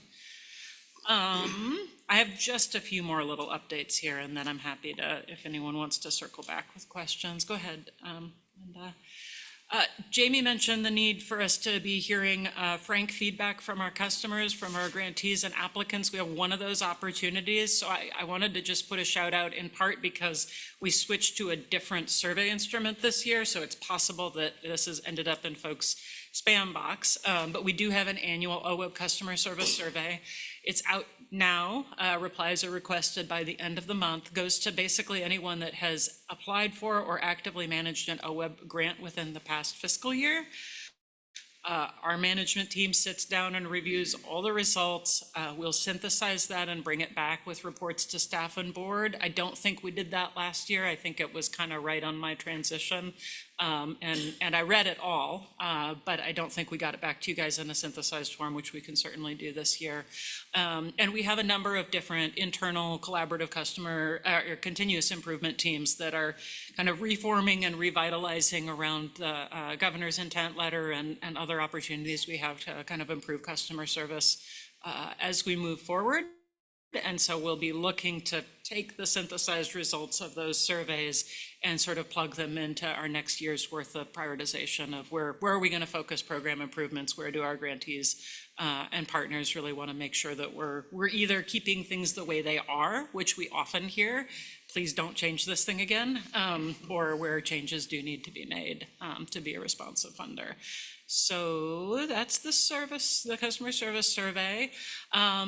We have some stats here that I'm not going to walk through the numbers, but a reminder that we do have a number of different grant programs and funding sources that the board delegates to me to sign for, and that can be anything from awards like with our BLM funding, where we're just not the decider, and BLM decides, and I sign stuff and send it off, to our FIPS, for example, where our focused investment partnerships, where you guys approve the broader funding for the partnership and the amount, and then individual projects under that are reviewed as more or less in the normal process and signed in a director award memo instead of coming to the board for award. Another example of that is stuff like the drought and fire recovery funding, where there's a high priority on getting funds out the door quickly. But on the whole, these are where it's not a competitive process where we're making decisions. And so we do have an internal policy associated with that if folks are interested in more clarity around that. But we do have a lot. It ends up being a large volume of grant making. So we wanted to at least put this in the report and share the results with you. These are my book ends. With you guys a number of times, the two places where we most look to the board for direction, guidance, sponsorship, feedback, whatever the word is. The beginning of a process where you're setting policy and strategy and helping us figure out where we should be headed based on the groups that you represent and understand, and what you hear from our partners and what you hear from the communities that you live in and work with. We have a bunch of examples of that. I think a good example from within our work in this meeting is maybe a conversation on water acquisitions today, where we'll be sharing some feedback from partners and some kind of big picture questions for you to be mulling as we initiate rulemaking. So that sort of upfront beginning of the process. What are you guys reading? What are you hearing on the landscape? What should we be thinking about as we enter rulemaking? At the other end, did we do what we said we would? Did we do what you told us to? Did we do what statute and rule tells us to do? And I always think the best example of this is in our grant decision process. So we'll have natural and working lands and council capacity grants decisions in front of you today, where we'll tell of the program, we'll remind you of the criteria, and we'll ask for your oversight and accountability and whether we followed your guidance and statute and rule in implementing these things. And even if you don't have questions or disagreements or anything else, the public airing of that and the accountability just of doing that in a public meeting is super important. And of course, you guys have interesting questions too, so that helps. So that's that. Oversight and accountability step helps us, get back to these areas at the beginning of the year, fiscal year, no, at the beginning of 2025, the actual year, areas of focus for the rulemaking, connecting with partners and learning about our work on the ground, and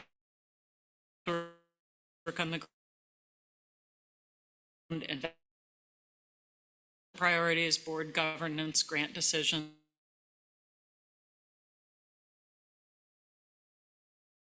We have a budget agenda. Ask you to initiate Rule 2 partnerships under Cohort 2, this local area, our John Day Basin Partnership, and Baker Sage Grouse local implement.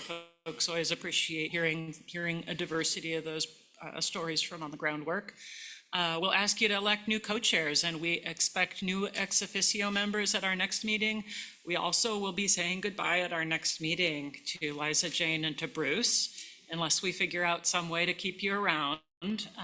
So I hope you recognize Nicole has scheduled these meetings to try to get in as close as we can into your neighborhoods for your last 2 meetings. Liza Jane, we weren't quite ready to go back to Wallowa County yet, but we did want to bring you close to home and have you a chance to show off local partnerships in your area for these last 2 meetings. The governor's office is working on 2 new appointments. With the help of you guys, partners, we pulled together a big list, and from where I said, it's like we launch it up into the sky and then wait and see what comes back from the governor's office. And they've got our criteria and suggestions. They've got their own criteria and suggestions, and so we'll expect to hear back. Like with the Fish and Wildlife Commission, we hope and anticipate that would be in time for a September Senate confirmation process. So we would hope to hear something in July or August on the names that are being put forward. And I think probably anything I have to say about program improvements will come as part of our committee updates for today. Go ahead and go to the next slide. We got a lot of learn and share today and tomorrow, and a lot of deliberate and decide too. So I'll let folks take a look at those. We're working our way through board member, directors and committee updates. We'll hear comments from the public both today and tomorrow. You'll listen to our legislative and budget updates in a second. And then in the decision category, we'll have ones that I've already mentioned here, but also Stephanie and Miriam will be presenting, of course, on our 25-27 spending plan. Continued iterations from our previous 2 meetings. Now that we know what our legislatively adopted budget is, we have a solid revenue forecast to work from. We're ready to dial in some numbers and get that passed. A reminder that it does get amended fairly frequently. So it is, it's an important conversation, but it is subject to continued amendment throughout the biennium as we learn more about funding sources and priorities. And that's all I'll say about that for now. Next one. A friendly reminder one more time about serial communications. I've seen board members being very careful about this and actively reminding each other, which I really appreciate. I won't go through the list of safer and riskier behaviors, but a reminder that any deliberations or discussions towards board decision items or board business belong in public meetings. So it's great to listen, especially to our partners, if folks are reaching out to share perspectives with you, if you want to express an opinion or prep and communicate decisions or things that are moving towards decisions. Of course, our public meetings are the best place to do that. And that's serial. Yeah. We had the Department of Justice come and present on this to the Natural Resources Cabinet, and they opened by asking us all to go around and introduce ourselves and name our favorite breakfast cereal. So there's like a permanent link in my mind now between cereal communications, and my favorite breakfast cereal my whole life has been peanut butter Captain Crunch, which is a little bit embarrassing to say in a professional environment. Stuck in your teeth. Yeah, it does. It does. It's kind of gooey. But we had a couple of Lucky Charms fans too, so I didn't feel too out of place. I think that's what I've got for you, friends, and maybe we'll hand it over next to Eric and Miriam. And yeah, that's right. I was going to invite questions, and then we'll ask Eric and Miriam to come up for our budget and legislative updates. I'm curious on the NOAA fisheries cutbacks. You know what percentage, if any of that, is related to consultation? Because that usually will impact projects quite a bit. I do not know. I see Courtney shaking her head and also approaching the stand, so let's hear from her. Yeah, I think the dust is still settling. Yeah, for the record, Courtney Schaff, Monitoring and Reporting Program Manager. If you're talking about the most recent rescission bill, which was recently passed, which impacted the 25 budget, that did not. And at least when I've been talking to my contacts at NOAA recently, weekly, to make sure she's still there, they have not had any more recent staff reductions. Doesn't mean that more aren't coming, but they're slightly staffing stable right now. Thank you. Bruce? Thanks. I'd like to offer congratulations and a thank you regarding the reporting on strategic plan and the accomplishments. 8 years ago, there was very little nexus at our quarterly meetings between the accomplishments and actions of staff and board and the strategic plan at that time. Even though a lot of there were connections, we just didn't report on them. Then we went to a fold out in the board book when we were all still getting paper board books, and that was very nice. It actually did a good job, but you had to sift through it to find out exactly.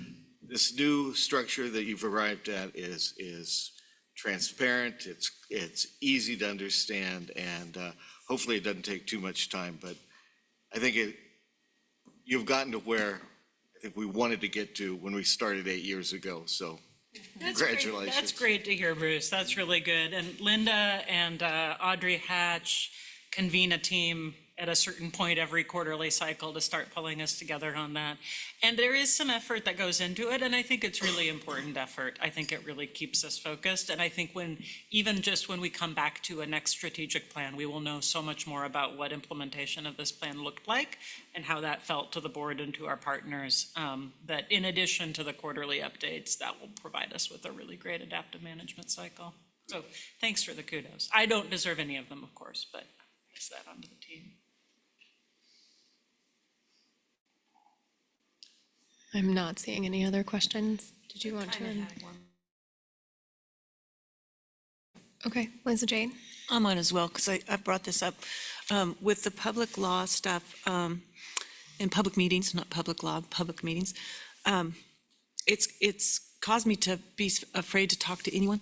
Yeah. And I saw up there that if I want to talk to staff, I can talk to Nicole. And I'm guessing that means she'll connect me with Renee if I want to ask Renee a question or you a question. But living at the end of the road, feeling that a lot of action occurs around Salem, West Side, it's isolating in itself. And then to be concerned about any conversation I might have with anyone that might have something to do with this work so I just want to keep looking for solutions around that because it's so valuable.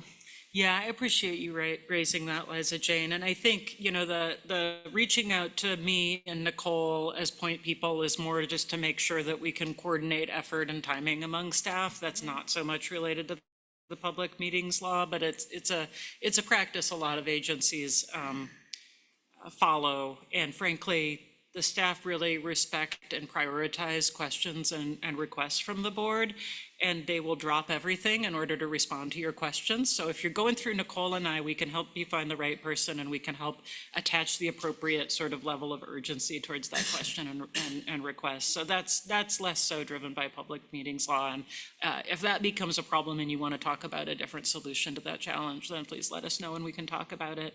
I did see recently that a number of partners are, not our partners, but state enterprise partners are pursuing litigation over the current implementation of the public meeting law requirements and sharing some of the same concerns you do. I do really want to emphasize to board members, it's always safe and appropriate to your role to listen to partners, to accept a phone call, to hear what folks have to say on a topic that's coming up on the board. The riskier thing is when folks say something like, this is the way I'm planning to vote, or this is where I'm leaning on this vote, or this is, so that is the information that we've received both from the Department of Justice. I encourage folks to take the Oregon Government Ethics Commission trainings. They are not a lot of fun. But I think they make it as fun as they possibly could. Mark is saying no. I enjoyed it, but I'm kind of a public meetings law nerd. But they do a good job. The staff are there to answer questions. So we can also connect you either with Department of Justice or with OGEC. I don't like that acronym. OGEC, if there are specific questions that come up, they're there and they're happy to offer both informal and formal opinions as these dilemmas arise. But it is always safe to listen to what folks have to say, and to share things that are important about your work here on the board. But if it's heading towards a business action or a business motion, that's the point at which we're advised to recommend that you bring that into a public meeting and just say something like, hey, I appreciate your input. Can you please, I'll bring my perspectives into the public meeting. Feel free to watch us on YouTube. And I know that's unsatisfying. It's no way to have a partner conversation, but that's kind of the environment that we're living in until the rules change, unless the rules change. But thanks for raising it, Liza Jane. I appreciate it. Eric and Miriam, do you want to come tell us the news from legislative session and our legislatively adopted budget, which has now been signed by the governor, I'm told. So sorry if I stole your thunder there, Eric. I should have let you say that, actually. You stole my thunder. He's just going to go home now.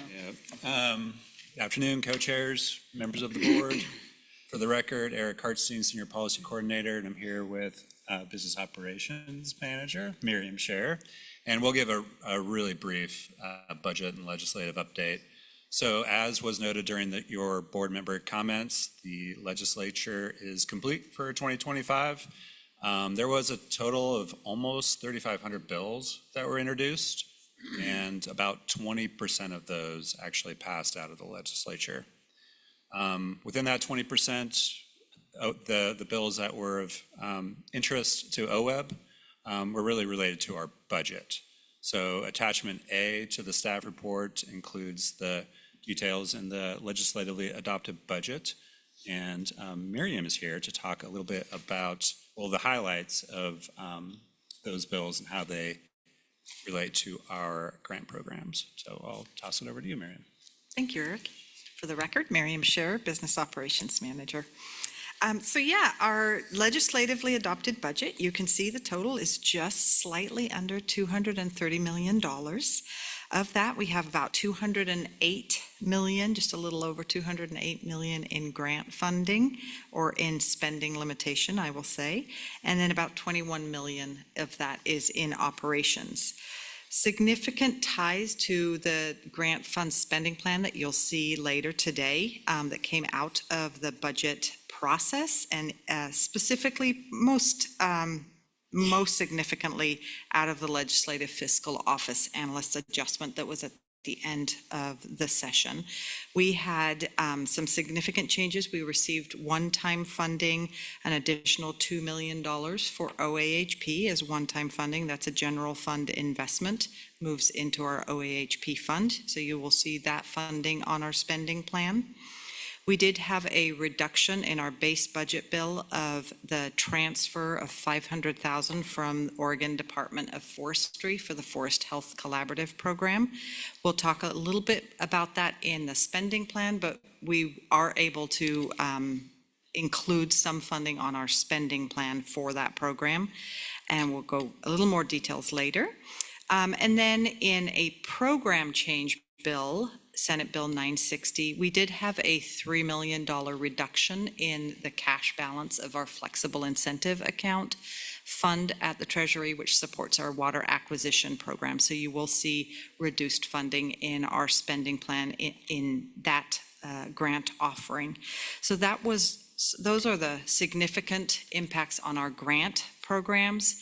Overall, our budget includes 48 positions, 47.5 FTE, and 42 of those are permanent and 5.5 FTE are limited duration.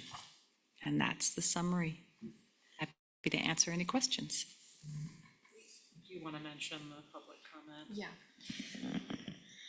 So, this always happens with my agenda items. It was my fault, Kelly. We always get a little bit behind. And we are technically into public comment right now. So if there are questions around the spending plan, we have that as agenda item F later on today. So we can take those questions later, just so we're not making our folks that are waiting for public comment wait too long. Sorry, guys. So Jamie, do you want to save your question or do you? Okay.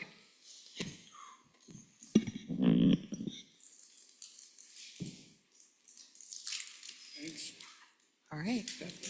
No questions? Great. We could call you guys back up probably during the spending plan item if we want to revisit the legislative budget at all during that period too. Yeah.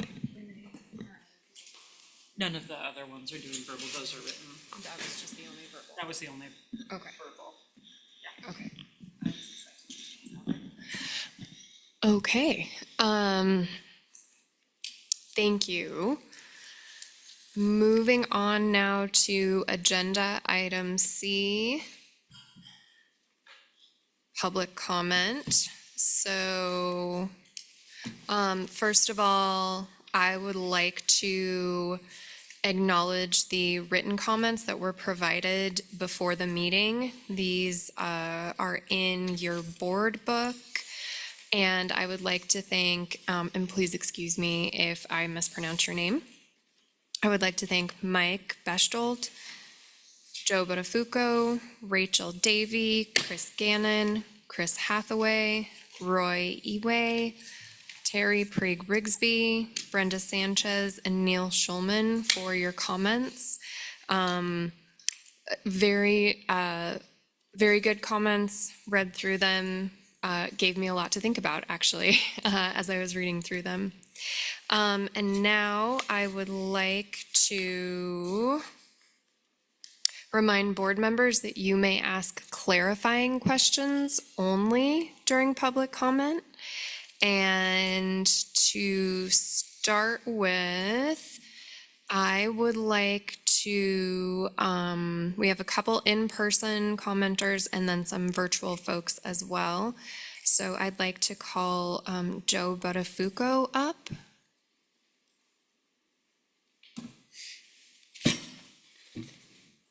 Okay. And just a reminder, you have 3 minutes for comments. And someone is timing that somewhere. We don't have our timer. Yep, okay. Mysterious timer. So someone behind you will clap their hands when 3 minutes is Wave, Joe, when your time is up. Go ahead, thank you. Well, thank you, co-chairs, members of the board, for the ability to provide public testimony today. Had a beautiful drive this morning. For the record, my name is Joe Botafuco. I'm the Executive Director of Coalition of Oregon Land Trust. We represent 32 member organizations, including land trusts, soil and water conservation districts, and other conservation organizations around the state working to protect and restore fish and wildlife habitat and clean water for all people forever. So I've got a few updates for you all today. And I forgot my prop, but we just recently released our State of the Lands report. This is our annual report that really celebrates the work of the coalition, not just Colt's work, but all of the members. Here we go. Thank you, Mayor. Let me know if you want a copy. I've got a whole stack of them with me and in the car. There's a few feature stories which were really inspiring. So definitely take a look. It's also on our website. There are some metrics in the report, right, on page 1. Feel free to ask me what those mean, but some highlights: over 780,000 acres protected around Oregon overall time. This includes 12,000 acres of new acquisitions just in 2024, which happened across 28 projects. Also, we noted in our estimates, 102,000 of these lands are open to the public, and now 115,000 acres of these lands are open to tribal access. That number is growing, and it's a very good thing. We had a launch party on June 12th. Thank you to the board members and OWEB staff that came. We had around 60 people. We were at Meyer Memorial Trust. They told us they had never had a group that loud in there before, so it tells you how much fun it is to be in community and celebrating our collective work. So on to strategic planning. Our current plan covered through 2024. If you remember, there was no director for about 9 months after Kelly left, and so we punted that, but we're about to get started in September. We've got a committee, we have a contractor. It's really exciting. We'll have something. And then lastly, I just wanted to note our involvement with the Acquisition and Restoration Committee. Ooh, I got 28 seconds.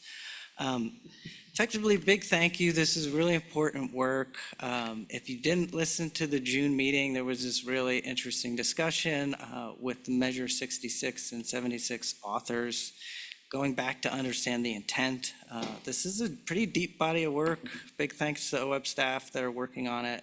We're working hard on it too, and hopefully get to some good ideas and resolutions.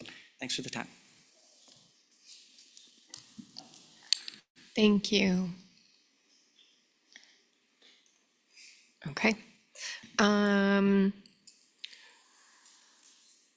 Okay, Terry Prieg-Rigsby, I'll have you come up, and then we'll switch to online, and in the on deck will be Andrea Kreiner.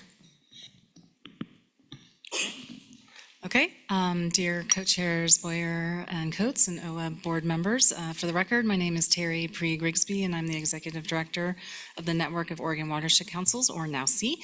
We just completed our 24-25 fiscal year, and I wanted to share some highlights.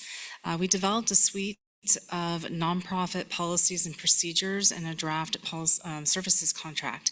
And these documents are current, they're vetted by human resource and legal professionals, and they're now available to all watershed councils. We worked with our Oregon Conservation Partnership colleagues, including Colts, to host more than a dozen webinars. These are all recorded and available for our members, and topics included the Private Forest Accord Program, employment law, successful grant writing, and Section 106, understanding Oregon State historic preservation requirements and available resources. These are all accessed by our members, and they're hot topics that help them to do their work more effectively. We were active in the legislative session and really focused on getting more funding and resources for our watersheds and councils. Broadly, this included wildfire mitigation and suppression, invasive species management, water policy, including conservation and quality. And then we also worked on some specific bills around beavers, stormwater management of 6 PPDQ, and natural climate solutions. We've been working really hard to, develop and grow relationships. And recently, we were happy to be able to work with the Oregon Health Authority to identify a Watershed Council staff member to serve on the State Drinking Water Advisory Committee. And lastly, for the first time since 2019, we hosted the Watershed Council Gathering. This was a 3-day conference and included about 61 attendees and 28 speakers and panel members, and as well as a half-day tour of a restoration project with the Mackenzie River Watershed Council. I would like to highlight just a few opportunities for councils that we'd like the OWEB board to be aware of. Only about 80% of Oregon's active watershed councils receive OWEB capacity funding. So we now are advocating for continued and increased funding from non-OWEB sources. And also for the councils that do receive capacity support, we just ask you to consider a cost of living increase for every biennium, as costs do continue to increase for staff and project implementation. And we are very excited about the changes to the small grant program and appreciate those. And thank you for the opportunity to meet on this land owned by CTUIR. And it's been great to be in this and be out in the field this morning. So thank you. Thank you. It looks like Jamie has a clarifying question for you. Just before you take off. Yeah. You're talking about a lot of work in partnerships. You mentioned some of the trainings and such. I was wondering if there's any overlap and coordination around some of the wildfire organizations. So some of those maybe non-traditional partners, but become part of the natural landscape in response to what you're seeing in the landscape. If there's been any work in that area. Well, for our council gathering, we did invite the Oregon State Fire Marshal to come speak with us. And we are really active with our colleagues with the SWCDs and with Oregon Association of Conservation Districts. So we try to inform some of those traditional responders about our place in the community, knowledge of the resources that are on the ground, as well as landowners, managers, and producers, so that when there is a wildfire, that those entities, like FEMA, for example, would know to come to councils and districts. Other non-traditional partners, I'm not sure that we've really been able to find a way. We haven't yet connected with them, and I'm thinking you're maybe referring to other like infrastructure sort of devoted. Oh, okay, yeah. We're trying to make sure everyone knows that like the staff at councils and SWCDs are the ones that know the land and they know the people. And when there's a disaster, I think that the staff and board members are the ones that should be called upon to assist with response. Okay, thanks. Thank you. Okay. Nicole, is everybody ready online? Okay, great. So we'll go Andrea Kreiner and then Brenda Sanchez and then Neil. So Andrea. Good afternoon. Do you guys hear me? Okay. Yes. Okay. Yes, we can. So my name's Andrea Kreiner, and I'm the Executive Director of the Oregon Association of Conservation Districts and the Managing Partner of the Oregon Conservation Partnership. You just heard from my two wonderful partners. Really, I apologize for family reasons. I can't be there with you in person, but I'm with you in spirit and following along online. The partners have all been really busy this legislative session, and we actually held a joint webinar to update all of our participating organizations on the 8th. It's also been webinar season. You heard Terry talk about a bunch of the webinars that NASI hosted for the group. We also had one on the Environmental Restoration Fund, successful grant writing, budgeting and project management, and then Colt, I'll do their update a little bit there. They had a tribal series that they invited all of the partnership members to. So it's been a very busy time, and it's a busy time for our media. From April to June, we had 12 stories that got out there on beavers, garlic mustard, tide gates, and they were and more. And they were on like OPB, TV stations, print media, and online. So it's been a really successful few months. We also kicked off the legislative tour session, as Sarah talked about, with the East Multnomah Soil and Water Conservation District tour about the dam removal. And thank you, Sarah, for joining us.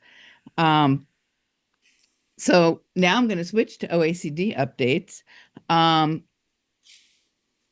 I can't help but, express great disappointment that the Natural and Working Lands Fund was not funded by the legislature this biennium. Hopefully, we'll be able to find a way to continue that work in the future. On your spending plan decisions, our SWCDs do great things with the money they receive in grants, so we greatly appreciate the proposed increase in support for the capacity grants and the changes to the small grant program, including the grants for the coordinators. These are really key, and these will help us continue to do great work into the future. So thank you all for the time to comment. Thank you, Andrea. No questions? Okay. Brenda Sanchez? Yes, hello. Can you hear me? Yes. Perfect. Well, thank you, Oregon Watershed Enhancement Board, for providing time for public comment. I'm here on behalf of the Marion Soil and Water. My name is Brenda Sanchez. I'm the district manager at the Marion Soil and Water Conservation District. And on behalf of our district, we would like to express our sincere gratitude for the continued support provided through the Soil Water Conservation District capacity and scope of work funds. These critical resources allow us to leverage additional public funds and consistently invest in our district grant programs, which provide direct on-the-ground funding for conservation efforts across Marion County. With the support of these funds, we are able to sustain staff positions, including our conservation planners and grants coordinator, which in turn frees up financial resources to go directly into conservation projects. Our programs focus on key priorities such as clean water, soil health, water conservation, healthy habitats, and productive working lands. Additionally, OWEB Small Grant Program expands our ability to support landowners and land managers in adopting long-term conservation practices. It also strengthens our collaboration with our neighboring Willamette Valley districts and watershed councils, resulting in more effective and coordinated conservation outcomes. As someone who regularly travels throughout Marion County, I see firsthand the tangible impact of these investments. Projects made possible not only through our district efforts, but through partnerships supported by OWEB funding. Excuse me. These funds are essential to our ability to continue delivering meaningful conservation outcomes. Excuse me. This year, we completed our fiscal year 23-24 annual report. In that report, we look back 10 years at our data. And since fiscal year 14 through fiscal year 24, the district has funded just over $1.8 million and in implementing over 362 conservation practices, all supported with district capacity and scope of work funds. We want to thank you again for your invaluable support. And that's the end of my comment. Thank you. Thank you. No questions. Okay. We'll have Neil Schulman up next, then Jack Halsey, then Alexis Spartan Castro, and then Chris Gannon.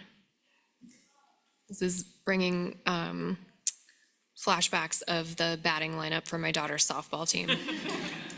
So Neil, we'll start with you. Hey, thank you. Can folks, I assume, can hear me? Yes, we can. Great, thank you. I'm Neil Schulman. I'm the Executive Director of the North Clackamas Watersheds Council. In recent meetings, I've testified in support of really two separate things. One of them is the importance of the eligibility of several councils for council capacity funding, and therefore the importance of reassessing those administrative rules around council capacity funds. And then the second was really reawakening the dormant organizational collaboration grant stream, which has allowed us to work together with other councils to do things like share staffing. And in my conversations recently with OWEB staff, it sounds like staff really feels that staff limitations make this an either or in the next biennium.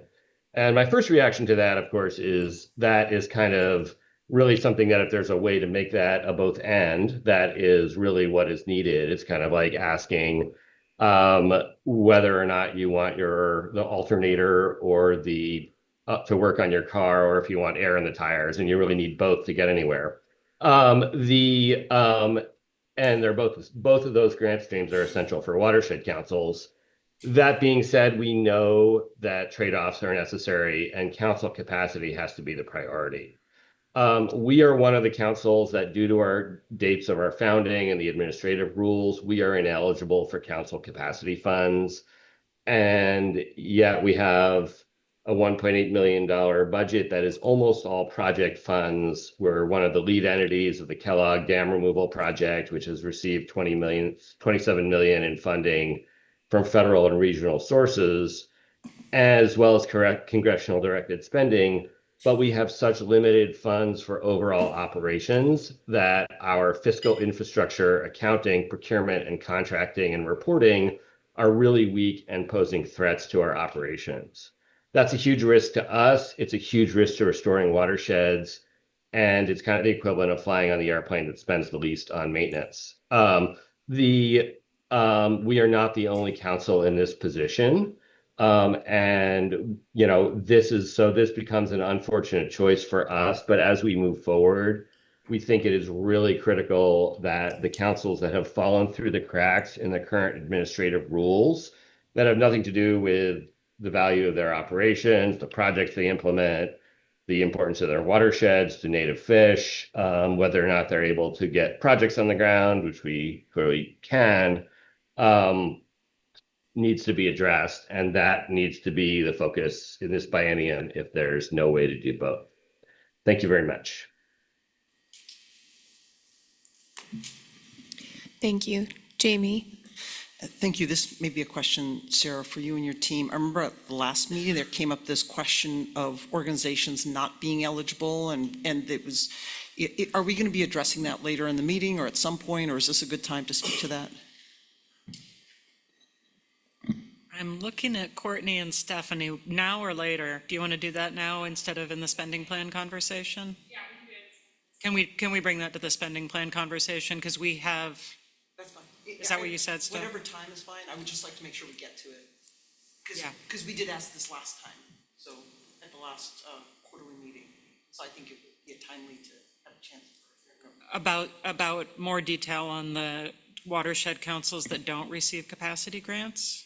Correct, but also that ineligibility, that seemed to be a catch point. So there was, some funding was reduced and there was an argument made for that, and that seemed fair, but then that seemed to lock out, is the example of the speaker talking about some organizations not being eligible to seek funding, and so I remember asking that question last time. Let's address that now. I think I misunderstood the question. Courtney, can you share a little more background on that? For the record, Courtney Schaff, Monitoring and Reporting Program Manager. Hang on, Wait. sorry. Okay. Sorry, we're in the middle of public comment, aren't we? Yeah, so I think- point of, so I this defer is, to the chairs. this is a clarifying, I feel like this is more than just a clarifying question. I think this is something we need to get into a little bit later. Sorry, I didn't mean to just, thanks, guys. That's fine. My question then would be, when can we visit this? Because it did come up at the last meeting also, so is it other business or some point in the agenda? That's what I'm looking at, and I think it is related to the spending plan, and I already have you down for a question when the spending plan comes up, so we could tackle this during spending plan, and I have it here for spending plan. Then I'll just flag it, thanks. Yep, and then also, yeah, we could do other business as well, but I'm gonna try to get it in for spending plan today. Sorry, Jamie, I'm not trying to punt all your questions, I promise. Okay. Jack Halsey, Hi there. hi.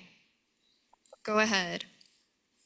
Hello, my name is Jack Halsey. I'm the Executive Director with Oswego Lake Watershed Council, and I'm testifying today in support of reassessing administrative rules for the council capacity funding.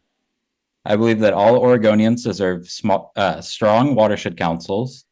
I actually have worked for watershed councils since 2013.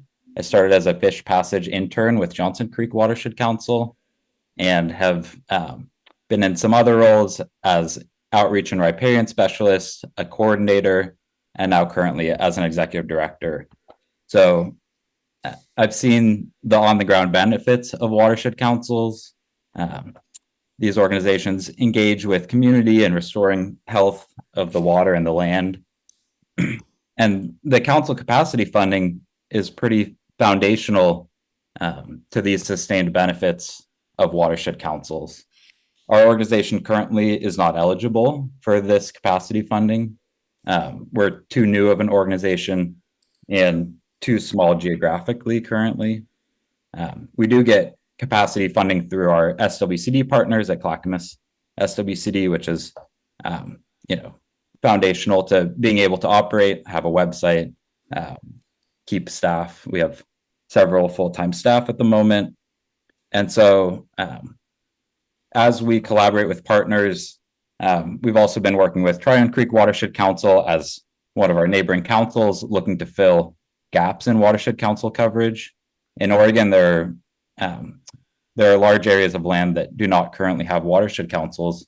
And so as we explore filling these gaps, I think that a process is needed. So I'm hoping to see the administrative rules for council capacity funding reassessed. And thank you for your consideration. Thank you.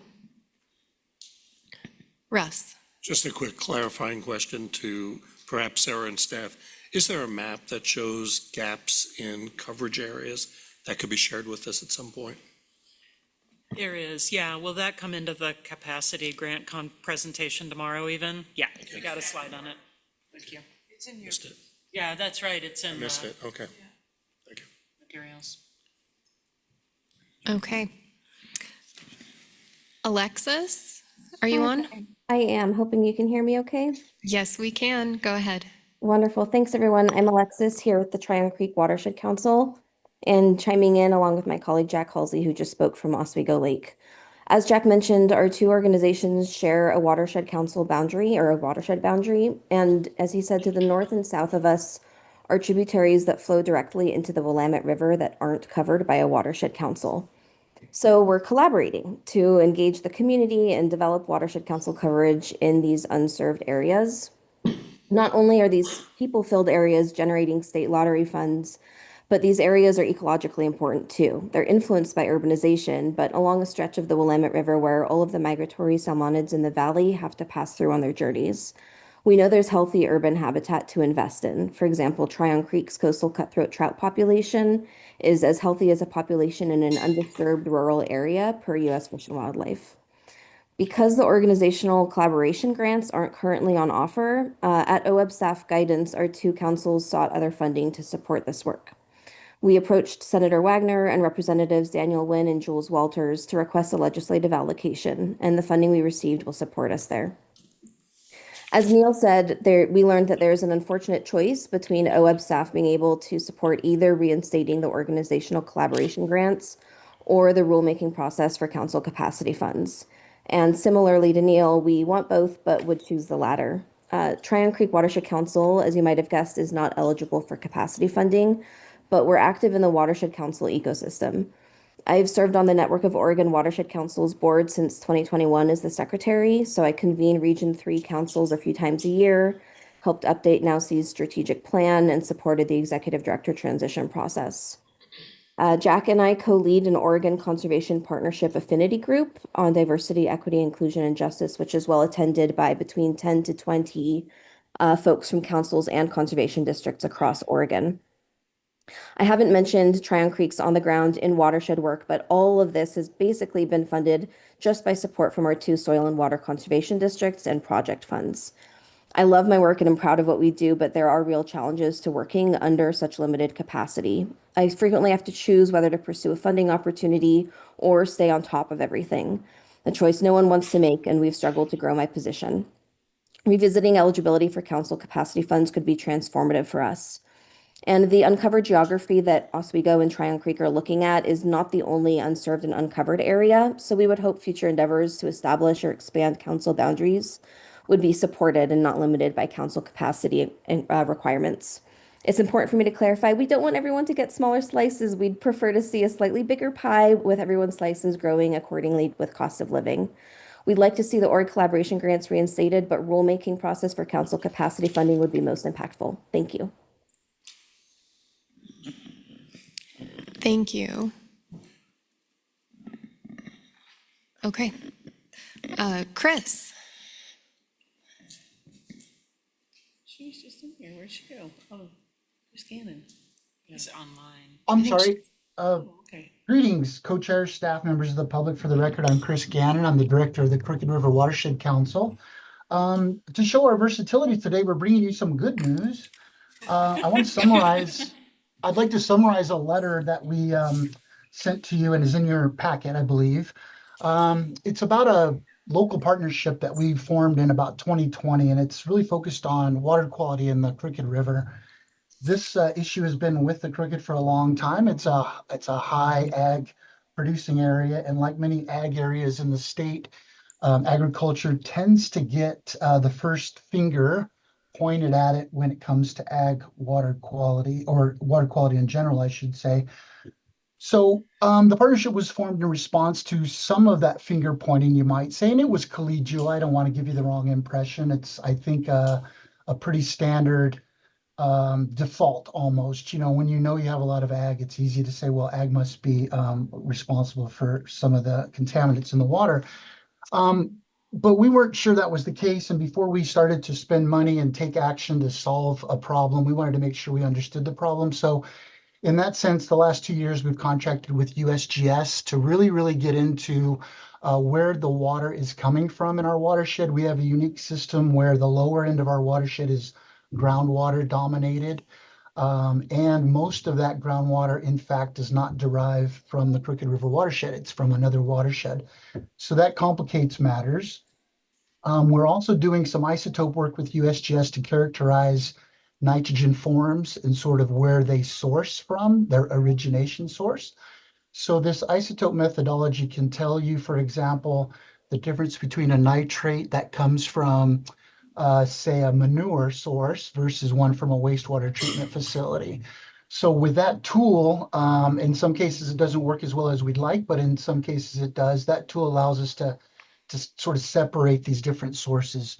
Next year, the USGS study will be formally in publication, published. We'd like to come back to you at that time, about a year from now, and give you a report, a final report on what we found, what the conclusions are around the isotope work with USGS.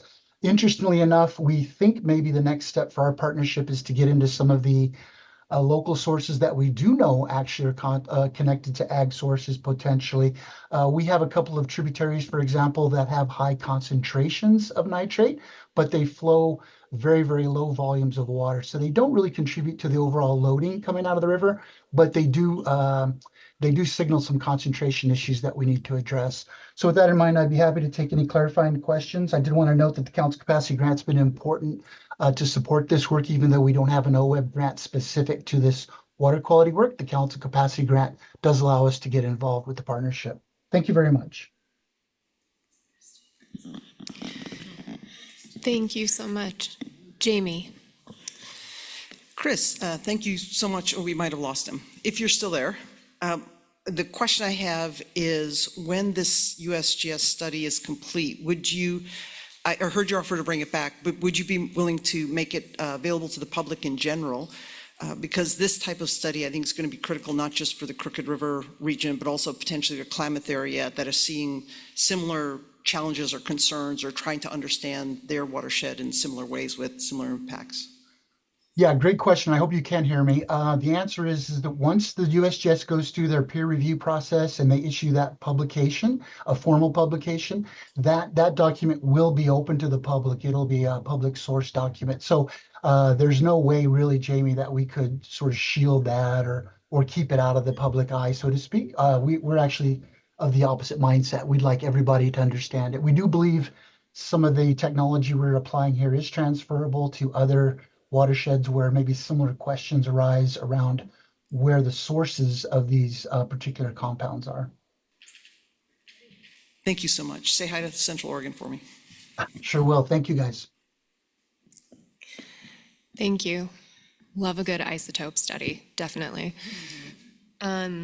Okay, I am going to kick it over to Barbara now for agenda item D. Thank you, co-chair. So agenda item D is water acquisitions update. So I'd like to call Brian and Renee forward, please.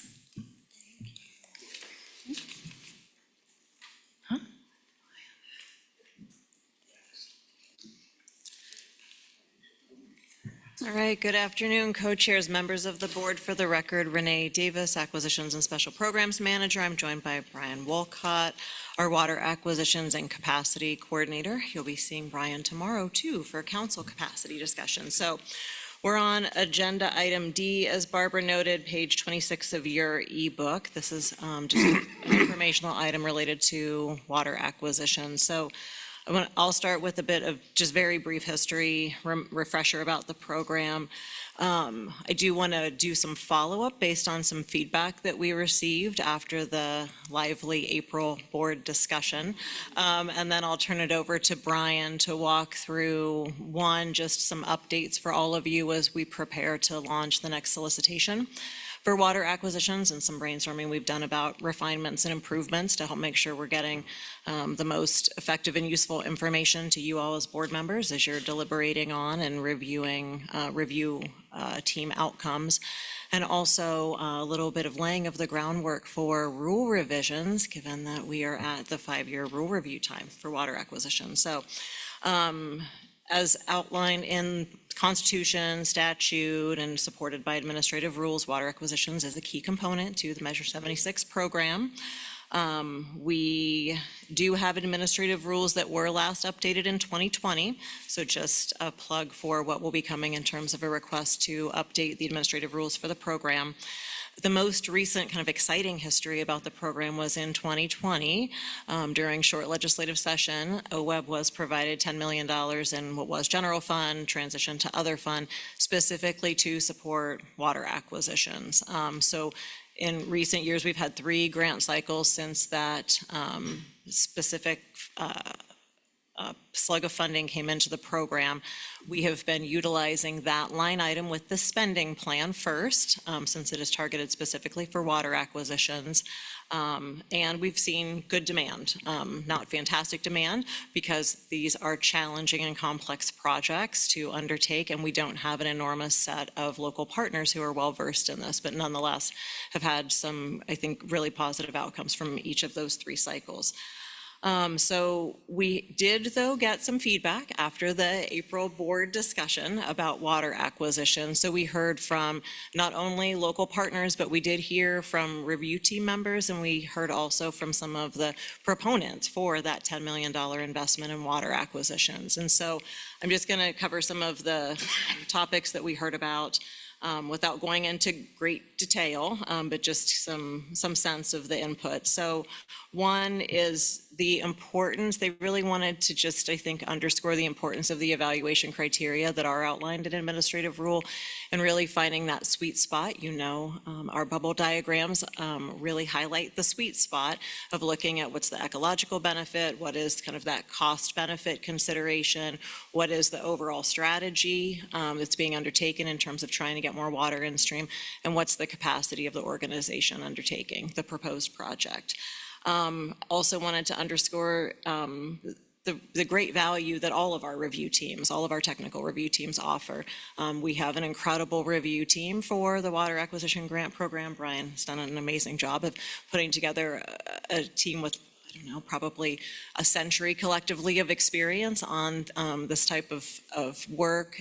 So just really wanting to underscore, you've got some folks to rely on that front, and we also do have the coordinated funder process that engages National Fish and Wildlife Foundation, NFWF, to help provide some additional support in terms of review of capacity and valuation of projects.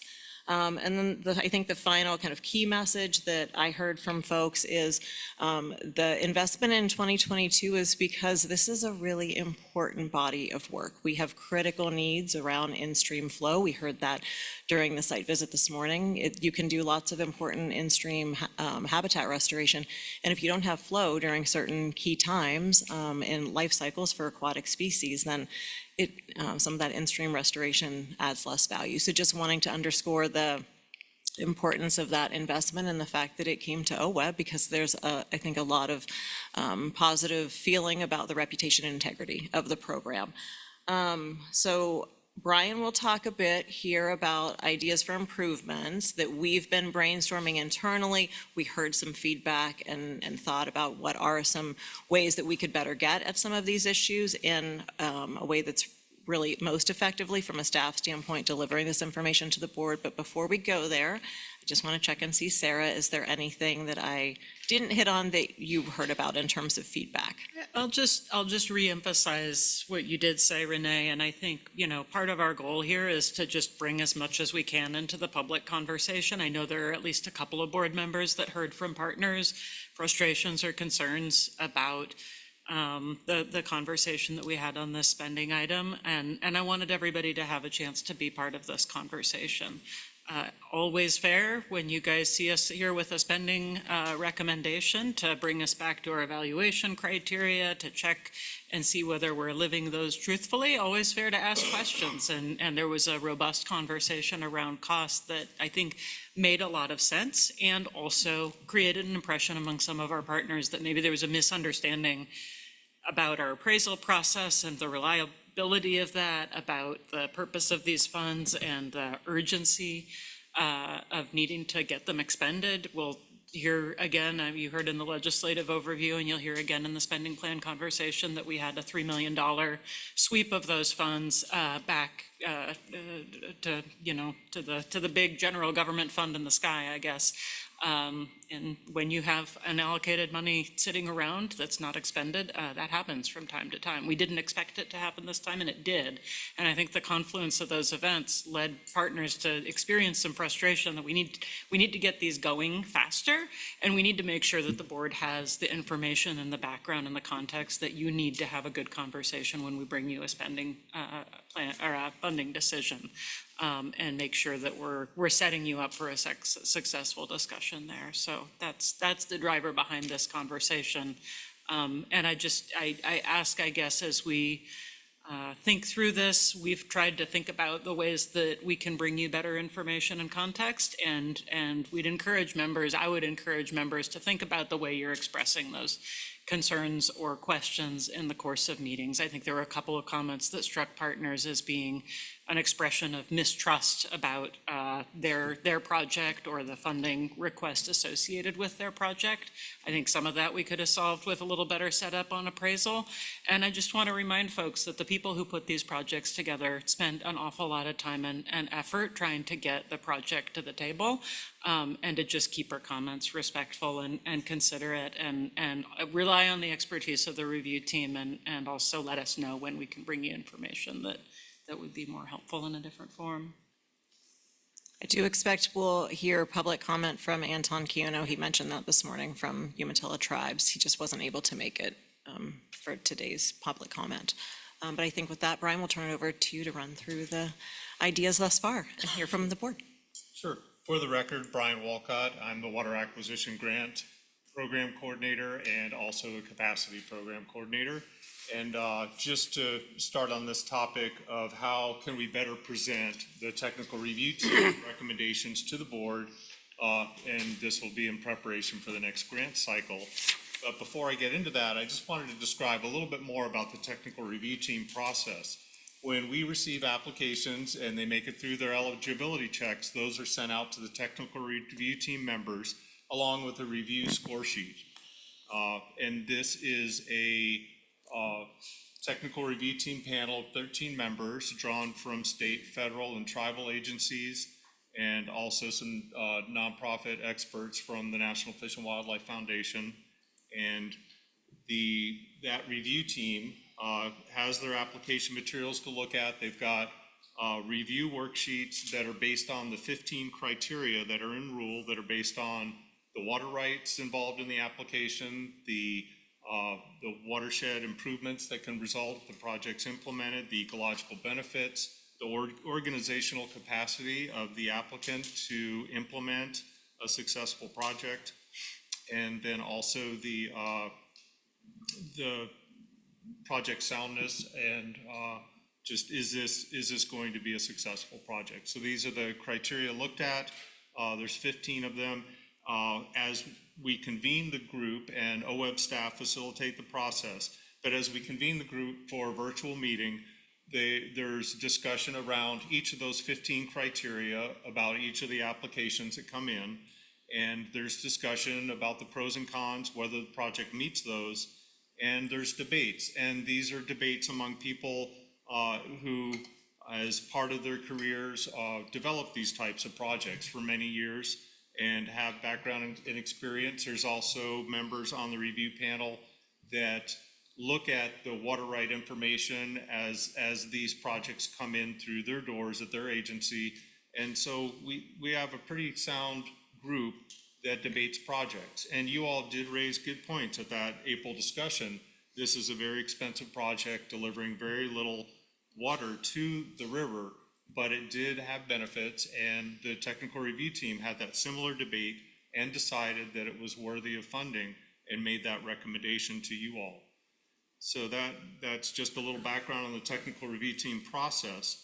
But I wanted to put out some bulleted ideas that we came up with on what could make the presentation, the summary of an application, what are the most pertinent items for you all to consider as you're debating whether to fund a project or not.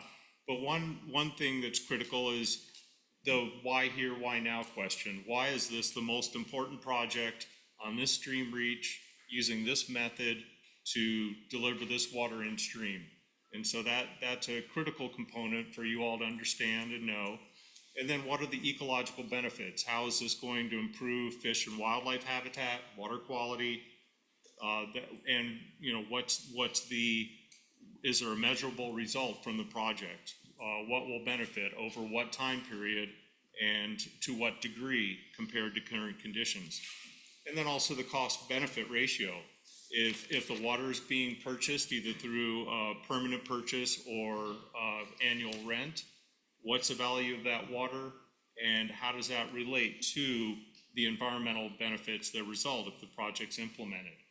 And that's certainly a critical element. And then what's the water valuation method? There's a water appraisal that happens either specific to a project or for a region based on other water transactions that have occurred in recent years in that area. And that's used as a tool.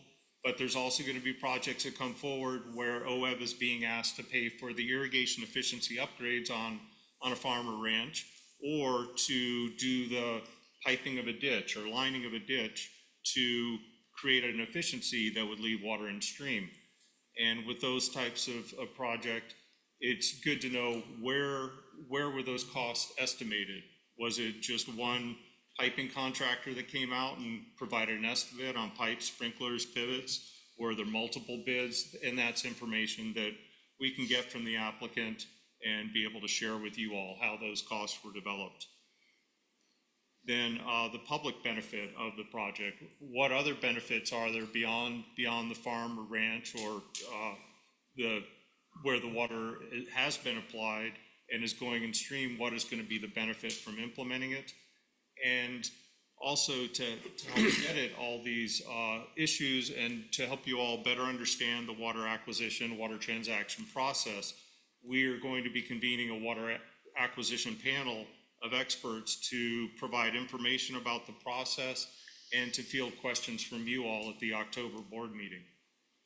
But after I ran through those bullets, I'm curious to hear if there's any other ideas you all have at this point of things that would help you understand. Liza Jane? Thank you. Where is the impact on neighbors? Yeah, that is figured as part of the injury, especially if somebody has an irrigation water right as part of a ditch. And as you remove some water rights from a ditch, there could be impacts for, is there going to be enough water to continue to convey the rest of the water rights remaining in that ditch onto other farms or ranches down the line? So that there's certainly an analysis done there, and the Water Resources Department does that analysis. It's also looked at by the applicant. Is this project going to get contested and run into challenges when they're trying to get through the public hearing process with the Water Resources Department?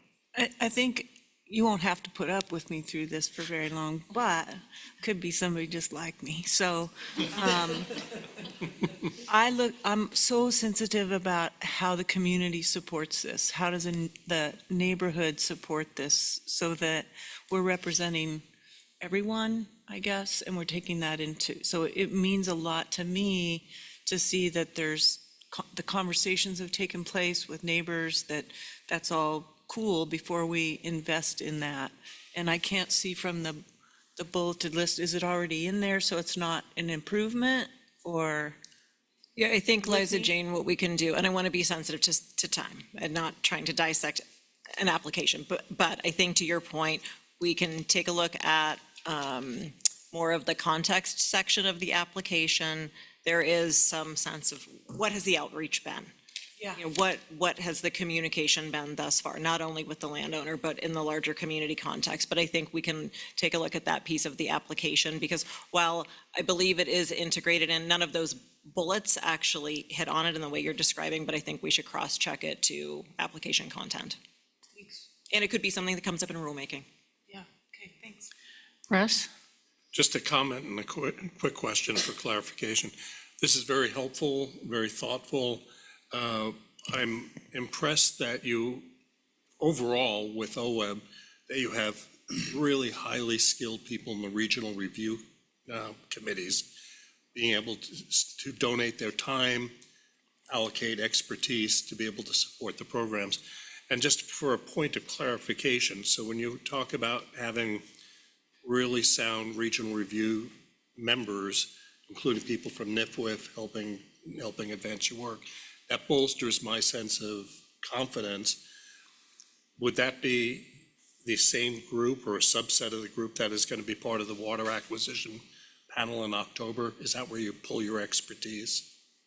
Yes, that'll be some of the panel that we put together, but we also might draw on some of the experts that are out in the field implementing these transactions. And I did want to clarify, when you mentioned the term regional review teams, and we actually have a statewide review team for this process, unlike open solicitations, that does utilize regional teams. Mark Labhart?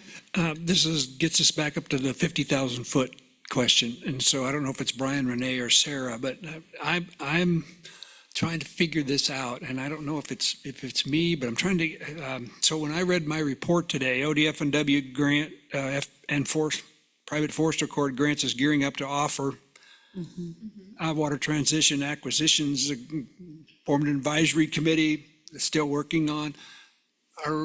Are we as OWEB part of that process? Because I hope don't have an overlap here, or are we coordinating? Help me understand that.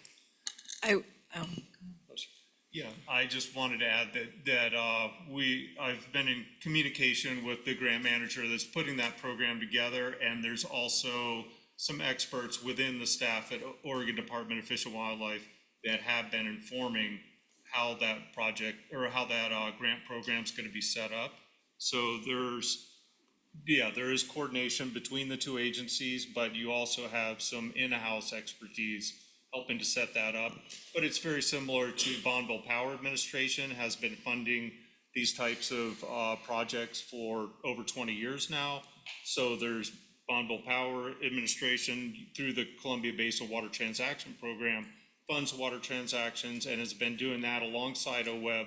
And there's times when an applicant will apply to both sources to leverage funds from both to implement a water transaction project. Okay. Mark, I would say that not unique to the water transactions piece of the PFA funding. There's been heavy consultation between OWEB and ODFW. Eric Williams spent a lot of time with the folks when they were setting up the PFA restoration solicitation. Miriam and I coordinated with them on land acquisition. I think we'll be in the same situation as they're standing up the water transactions. Okay, so we're doing the Liza Jane question here. Are we talking to the neighbors with this one too? Are we coordinating? Because I don't want OWEB to, are we talking to the neighbors? And then ODF and W goes, well, we aren't talking to the neighbors. So we're getting that coordination going on. So we're kind of aligned, I hope. And I suspect that I would be shocked if there was not someone from ODFW on the RAC, on the Rules Advisory Committee, as we embark on rulemaking one, because it's incredibly important expertise, but two, to have that connective tissue between programs that are incredibly similar. Bruce? Sarah, I felt like there was a little bit of chiding that came from you on how this was addressed at the last meeting, and I'd like to ask you a question about it. As I remember, the largest question was, this seems like a lot of money for the amount of water. That was followed up by comments that this was a proof of concept as an argument in favor of it, which begged the question, is the proof of concept that we are willing to spend a lot of money for a little bit of water if it works? Is it going to get cheaper if the concept works? That was never addressed. I didn't hear any criticism of the review team or any question about whether or not it was scientifically solid. It was just simply a cost-benefit question that board members had. And isn't it our responsibility as board members to make judgment calls on cost-benefit for projects that we're asked to fund? I had a feeling you would call me on my quiet chiding, Bruce, and I appreciate it. Yes, and what I said was the way that you do that is really important. And you also heard feedback from board members, and I remember Kelly commenting in particular, I know this basin and this water is like gold. And that was, part of what I think probably fed the review team decision. There were comments in the course of that conversation along the lines of the grantees or the landowners seem to be making out with like bandits or winning the lottery. There was an implication that there was something unfair going on, and I think that was unfair to our grantees. And part of this is, I don't want to chide, but I want to daylight, Bruce, because I would say staff and I know at least a couple board members fielded calls and spent, honestly, 10, 15, 20 hours on the phone with folks that, not just the grantees by any means, but broader set of folks who were advocates for this legislative allocation, that were worried about the funding being swept if it was sort of sitting on the shelf too long. And we're like, well, we've got some good projects here. We've got some volume now, and the board seems to be experiencing some hesitation. And I do think it's fair. I mean, I think it's fair for the board to question. I think it's fair for you to, to sit back and look at that cost-benefit analysis. And the reason that we led, with ideas for improvements from us is I think we didn't give you the context you needed to sort of understand that balance. And we want to improve that in the future. But there were comments there that I was really surprised by from individual board members that seemed to suggest that there was something either nefarious or excessive going on. And go back and watch it, right? It's recorded, and we did. And I'm just asking you to be careful about that in the future. And then, having moved through that, I would like to just focus on how we can present that in a way that leads to strong deliberations in the future. I'm not saying you shouldn't have talked about it. I'm not saying you should never, reverse a funding recommendation made by a TRT. I'm saying help us help you have good deliberations, and remember that the people who built these projects are listening to your conversations, and they've put a lot of blood, sweat, and tears into these proposals, and they've followed our rules, and they have attended to our evaluation criteria, and we owe them a public process that reflects that and takes, as its basis that they're coming to us with good intent. And I think that's where the heads of board members are. But I think if you go back and listen to the recording, you'll see where, if you were sitting in a grantee or an advocate's shoes, that it was there were elements of that conversation that were pretty surprising. And may have even been hurtful. So I don't want to keep that behind a curtain. I don't want to absorb that by staff and figure out how to manage it without talking to you guys about it. I think that we owe that to you and to our grantees to be able to have this conversation. And I do want to note that the next slide is actually talking about adjustments we are making in advance of opening the next solicitation to hopefully better get at some of those pieces that weren't as clear, or we, in addition to us packaging up this information, asking a little bit more at time of application to ensure that the bases are covered in understanding not only, but certainly irrigation efficiency projects. That's a newer area of investment through the water acquisition program. And we want to make sure, if there are questions about how does infrastructure connect as opposed to how you value water that you're not using anymore via kind of a traditional mechanism, how can we be as clear as possible with all of you as we are describing the discussion that the review team had that resulted in the evaluation you're looking at. So I don't want to circumvent the conversation, but there is more on this as we're teeing up for the next solicitation. So is it okay to advance? Hold on, Jamie. Just as a transition, but also to say, the fact of the matter, we're seeing more limited resources, and we know the importance of relationships. And so I think this ties in, I made comments earlier, but it's important that we figure out how to negotiate conflict and how to make any critique. I mean, we've also got members of the public saying, well, why aren't you spending it on, money on other things? And why are you leaving us off the table, and providing space for us to have a robust conversation about things and to challenge ourselves a little bit. I mean, the point's well taken about doing with kindness and challenge ourselves to do that. But also I think there's always a danger in stepping back from taking that feedback and those insights to make sure that our process is robust. And what's so important about this point right now is queuing things up. So not setting staff up to be caught in the middle of some of those potential conflicts, but also thinking through what those other conflicts might be. So, Liza Jane, for her comment, in my mind, says, let's go beyond going from a willing buyer to a willing seller to willing those impacted. So really expanding that thought of talking to the neighbors.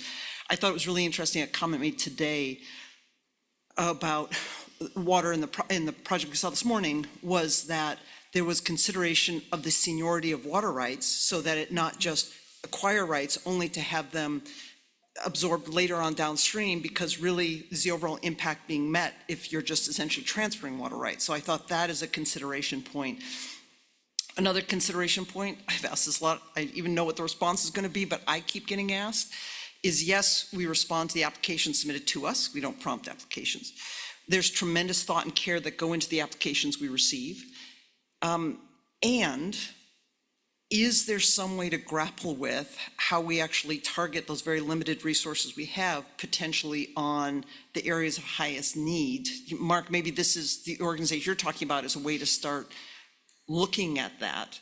We do target through some programs, target certain areas. But just recently I was asked this by a partner, why don't you target the most high need areas? Why fund those areas? I appreciate that as we respond to the applications before us, but I think we will continue to be asked that question. And so if there's some way for us to factor that into our thinking, to at least have a response, but also to be able to say the limited resources we spend, to explain that value and why one and not the other. And so I raise that question again just because it keeps coming up.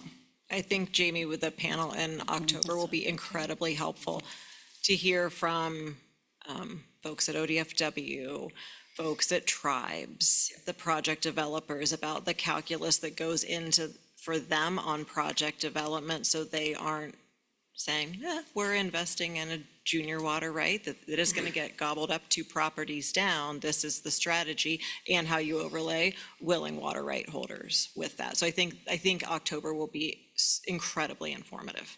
So how, Renee, I'm looking at the time. So we can tell me. blast through. Okay, thank you.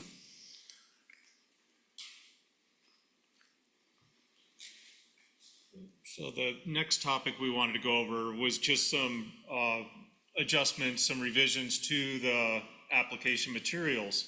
And there's certainly these topics are covered, but we're asking the applicants as they're filling out the application to provide more detail and providing more room, some expansion of the questions around stream flow benefits, stream flow targets, how were those developed, and priorities.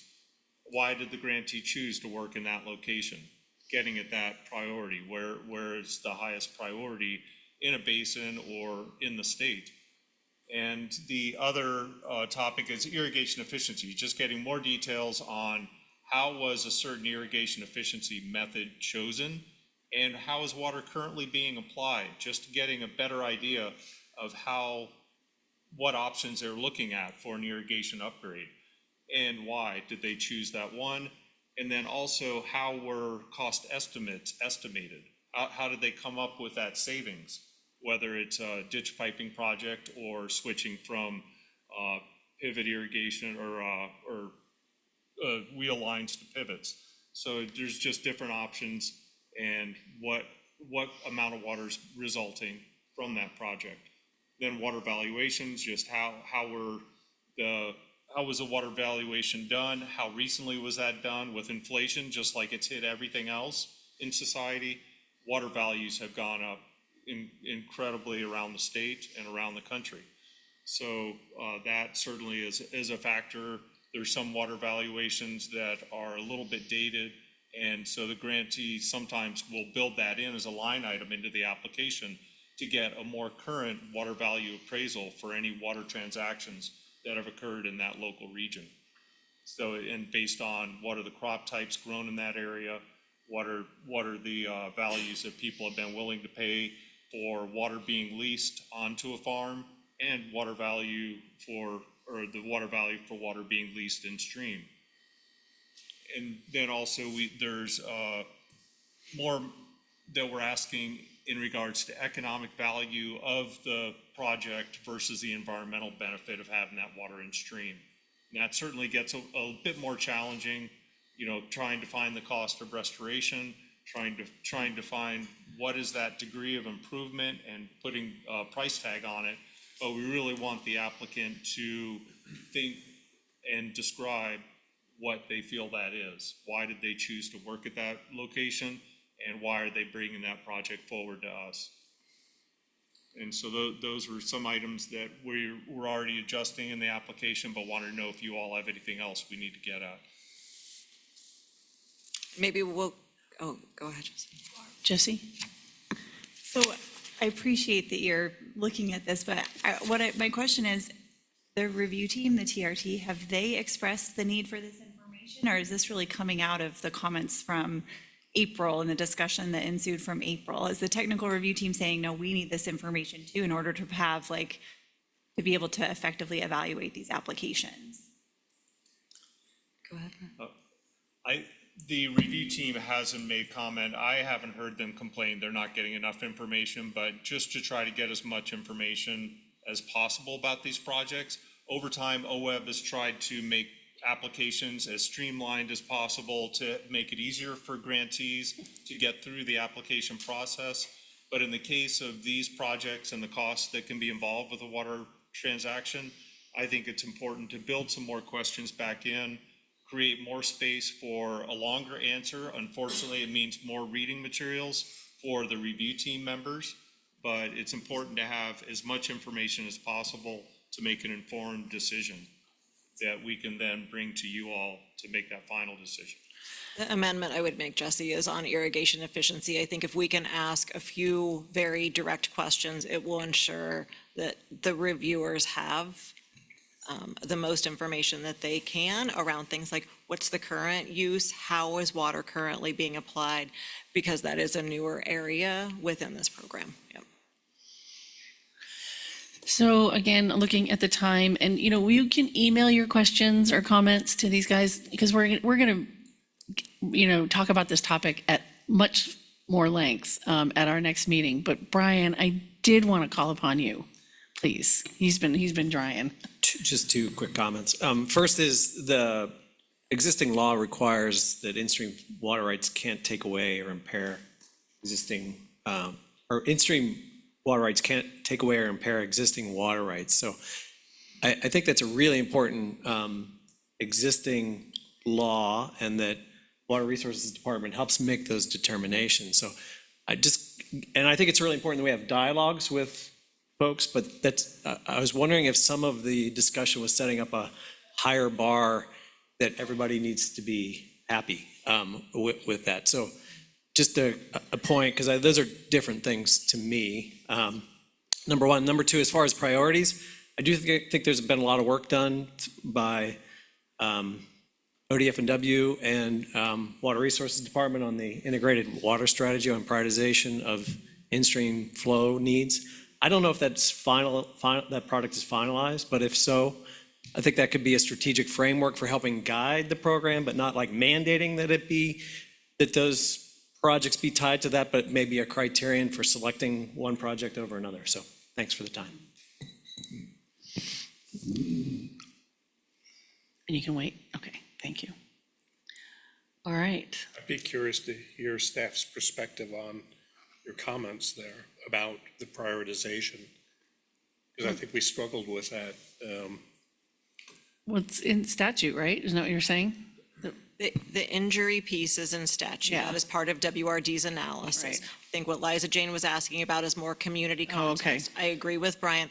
We have it's a delicate needle to thread, because we cannot say adjacent landowners don't like something, we are going to decline funding it. That is not part of the constitutional mandate. Whether someone has done outreach, that's a valid question, I think. To your question, Russ, we have been patiently waiting for the updated ODFW priorities on stream flow. So as soon as those are available, we will absolutely incorporate that into the application materials. It's taken them a while to get that ready, but that is going to be such an important tool, Brian. I agree. And local partners are waiting for that with bated breath, yes. All right, thanks, everybody. So instead of moving on to our next agenda item, I think we're going to take a 10-minute break. So we will come back here at 3:10, please, or 4:10, please.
Thank you.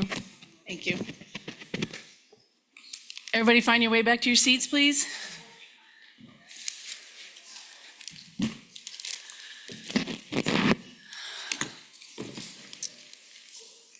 Where's Bruce?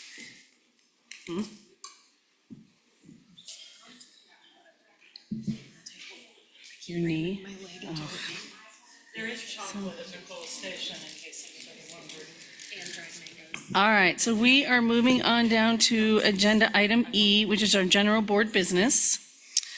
And we have three items underneath this that all need action. So I am looking at E1, approval of our April 2025 board meeting minutes. Are there any questions or comments? So moved. I second. It's been moved by Jamie, seconded by Lindsay. Is there further discussion? What did Jamie say? So moved. I moved approval of the minutes from our last meeting as presented by our fabulous team and staff. Thank you. All those in favor say aye. Aye. Aye. All those opposed, nay. All right, motion passes unanimously.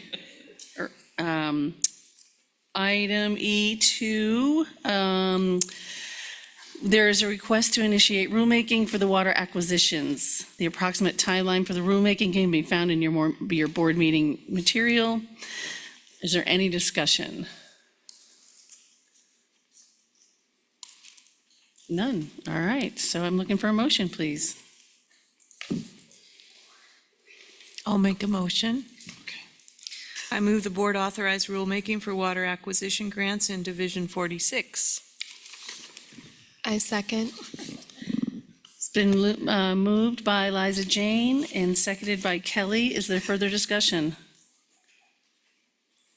Hearing none, all those in favor say aye. Aye. Aye. All those opposed, nay. All right, any abstentions? Motion passes unanimously. Going on to E3, OAHP, conservation easement request for an extension to October 31st, 2025. Due to various delays out of the grantee's control, including delays in the federal review timeline, staff and grantee would like to add an additional time to the required close date for these conservation easements. Any questions or comments on that? All right, not Move the hearing. board extend the grant deadline to October 31st, 2025 for Sealy Farm Phase 1, grant number 223-7100-22521, and October 31st, 2025, Wall Ranch, grant number 223-7104-22600. Second. It's been moved by Woody, seconded by Bruce. Is there further discussion? Hearing none. Oh, discussion. Bruce, what's your name? Russ. Can we get some clarification on the status of the Wall Ranch? It's my understanding that the project is already closed. Can we get Taylor? Is Taylor in the room? Or Renee? Okay. Should we take a vote? Can we just do our vote first and then an update? Or Well, is it he debate, made is your? reference- He made reference to the Wall Ranch for an extension. Even if it's closed, would an extension matter? Because it just then would be done early. Let's just let Renee tell them. Yeah, let's have Robin respond briefly, please. Robin? You on? Hi, folks. Oh. Robin Meacher for the record. Sorry, I'm lingering back here on without my camera, so my voice is hanging over you. Wall Ranch has not closed. It has received permission to close from NRCS, and we are working through our final steps at OWEB, and it is scheduled for a close date of early next month in August. Okay. Okay. Thank you for the clarification. All right. Any further discussion? Hearing none. All those in favor say aye. Aye. All those opposed, nay. Any abstentions? All right, motion passes unanimously. Thank you very much, everybody. I'm going to pass the baton to my co-chair. Thank you, Barbara. Okay, quick clarification. Who seconded the minutes motion? I have it written down. Oh, you Lindsay. have? I just haven't been able to respond to it Oh, yet. okay, okay. I got it. Great. You're so on top of it. Thank you. Okay, we are gonna move on to item F, spending plan, but before we do that, Courtney's already in her seat. She's already ready to go. There were a couple of questions that came up, earlier, from Jamie. One was from Jamie about, the OAR and watershed councils that are not eligible for funding. We had a question about the map and the locations in the state that didn't have watershed councils. So Courtney's gonna talk about that now.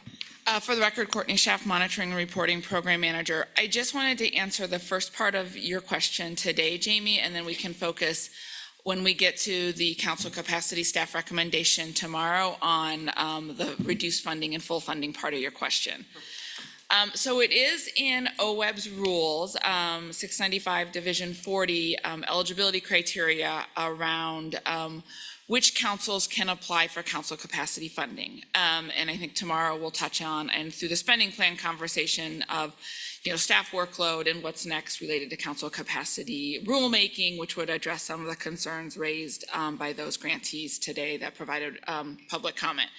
This map, which I asked Linda to pull up, is in the board book. It's tiny. You might need to get a magnifying glass. But what I want to point out, and Linda, if you would scroll to my left, there's a legend. Right there, stop. So you'll see these councils, HIJ, KLM, NOP. These are asterisks that demonstrate councils that have are not eligible and have not applied for individual watershed council capacity grants. The reason behind them not being able to apply is then in our rule under our eligibility criteria. So I just wanted to identify that this is mapped, and it is in the staff report, those that can't apply. And it was a conscious decision of the Rules Advisory Committee and the board when we adopted the rules in 2014 to exclude those councils from being able to apply. And I think as we do engagement and talk about future rulemaking, we will dive into that with the board, with the councils, and with the Rules Advisory Committee. So I don't necessarily think for the purpose of the conversation we have to get into that, but I wanted to make you aware of this is in the map, it's in the rules, and it was a decision by the board in 2014. But I think it's a conversation to be had as we engage in the future. Thank you very much. This is very helpful, and I appreciate the clarity on being a conscious decision. And I also recognize and totally support it being discussed in full when we had that period of time. So appreciate all that. Last meeting, when it came up, it seemed that some of the language, the existing rules, so I'm not talking about new rulemaking, but the existing rules, there may be some room for interpretation to open it up. And I really appreciate your comment that it was a conscious decision of a previous board. But since that time, we've also had a couple iterations of strategic plan updates and talking about expanding partnerships. And so it seems that some of that concept, whenever's the appropriate time to talk about it, but given that we keep having that question, maybe giving the board some time to kind of think through and either confirm if there's some flexibility in interpretation of how the current rules are written, right, to be able to potentially revisit that or look at that conceptually. I think we've just been getting a lot of those questions. And again, with the stated strategic plan we had in 2018, and then the recent one of expanding partnerships, there's been talk of expanding partnerships, especially in urban areas, non-traditional partnerships, all those things. Just, I guess, to see if the logic of 2014, I think you said, still holds water. There you go, today. Exactly. And then the second part of your question is where the board does have the space to make decisions, because the funding levels, which we'll talk about tomorrow, is in board adopted policy, not in rule. And so that's what we'll address tomorrow when we talk about the staff funding recommendation. Thank you so much. Just to be clear, Courtney, I'm not aware of any conversation or implication that the criteria for eligibility that are currently precluding those watershed councils could somehow be interpreted differently under current rule. I mean, that's why the councils are asking us to initiate rulemaking, is because it is clearly precluded by our current set of rules. That is correct, yes. Thank you. For the purpose of tomorrow, can you at least provide us, or maybe have Nicole send us that language? Because I thought we'd touched on this and there may have been some wiggle room. So if we could just see what that specific language is, that'd be very helpful. We can certainly share the Thank you. language. Yeah.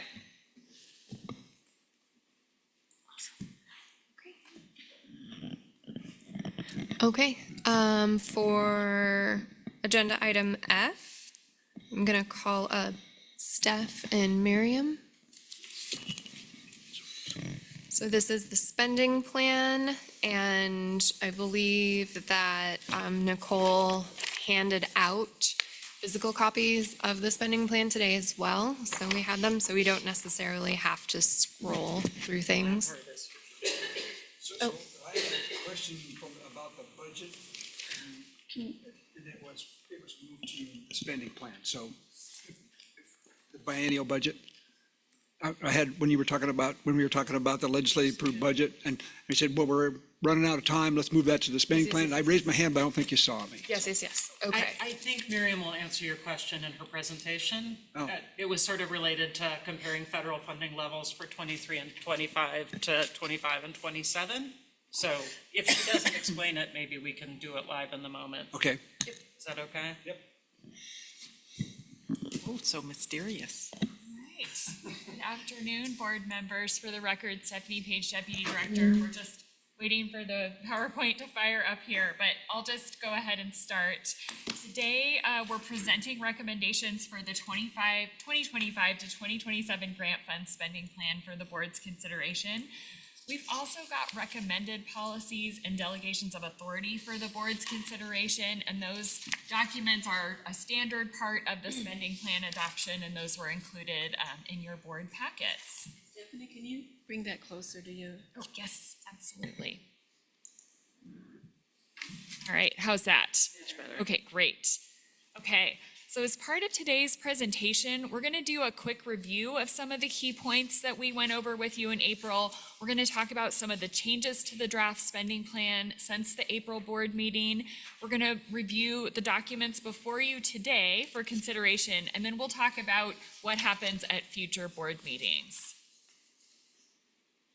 All right, and I'll just review some of the key things that the spending plan does. Okay, and I'm going to take us to slide 3. There we go.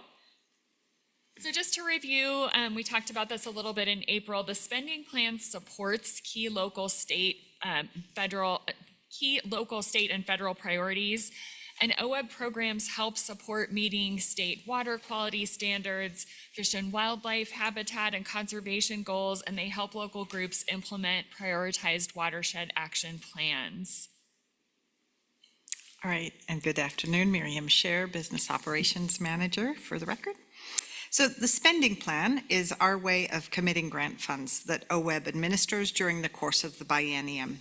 We track here what is available to be committed and what has already been committed during the biennium and previous biennia. It's an allocation and an award plan. The spending plan includes only the grants part of OWEB's budget. So we talked a little bit earlier today about the budget. This is just the OWEB, the grant portion of our budget. Staffing and other operation expenses for OWEB to run these grant programs is not included in this spending plan. All of that is under the purview of the legislature to allocate. So earlier today, I shared we have 47.5 FTE budgeted positions and just a little over 21 million for operations in OWEB's legislatively adopted budget.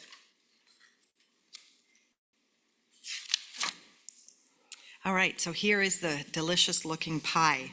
So here are the key things we really want to leave you with today. There's a fixed amount of board allocated funding available, and that's based on revenue forecast, anticipated PCSRF funds, and a small amount of salmon license plate funds. When you add to any one category, you have to reduce from another. We are recommending a mix of increases and flat funding over the 23-25 biennia spending plan due to essentially flat lottery revenues, anticipated reduction in PCSRF that we've talked about, and also a reduction in a couple of key grant commitments. So that's sort of on the other side. We've talked about that before with the Klamath Dam removal restoration falling off of our spending plan, as well as no new FIP funding.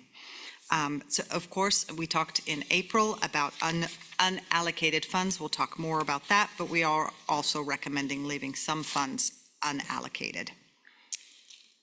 All right, so this is the formula here. It just reminds me a little bit of math and some classes I've taken. But where do these numbers come from? So when we're building the board allocated portion of the spending plan, so as you look at that very detailed spreadsheet, it's the top section. Creating that spending plan includes determining how much money is available. And when we say available, we mean it's anticipated or expected funds. This isn't cash that we're going to have at the beginning of the biennia in most cases. It is funds that come in either quarterly, like our lottery funds, or as billed when we have federal funds or other sources. So our spending plan is primarily based on lottery revenue forecast. The spending plan you see today is based on the June 2025 forecast, which was actually released in May. But that's how they name it. Also included is an estimated amount for PCSRF awards for fiscal year 25 and 26. And then the available funds is net after any prior commitments that we have. So any of those previous grant awards that we have made, those come off the top of the funding that we have available. And then we determine how much to leave in our unallocated that we'll talk about in a coming slide. So bottom line, available funds for the board allocation portion is just a little over $131 million. You'll see this total amount on your draft spending plan included in your packet as attachment A. And that's that very complicated looking spreadsheet. The spending plan includes a mix of funding sources, and each funding source has its own sideboards. So we've talked about PCSRF, we have lottery funds, all of those other sources, they all have their own sideboards. And that's something that we ensure that we adhere to in all of our programs. We wanted to review a few of the key themes that we heard from your feedback on the draft spending plan presented in April. We heard several of you speak in April about the importance of keeping local organizations solvent. Our approach to watershed restoration in Oregon depends on that partnership between the state, federal agencies, tribes, and local partner organizations who work on the ground. And our approach in Oregon doesn't work without those healthy local partners who have the relationships within their communities to accomplish that work and implement projects.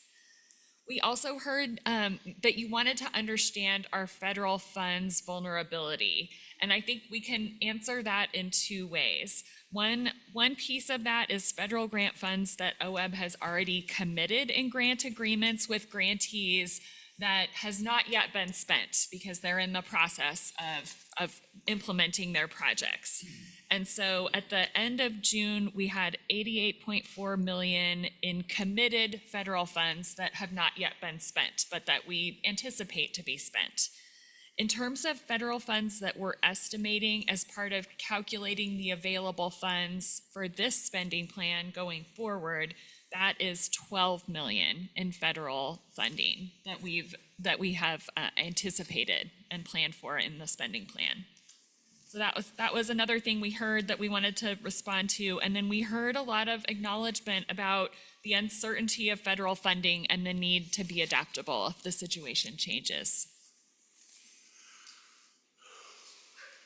All right, so the recommended grant fund spending plan includes a mix of board allocated and legislatively or external partner allocated. So top half, bottom half. The recommended 25-27 plan is included in your packet.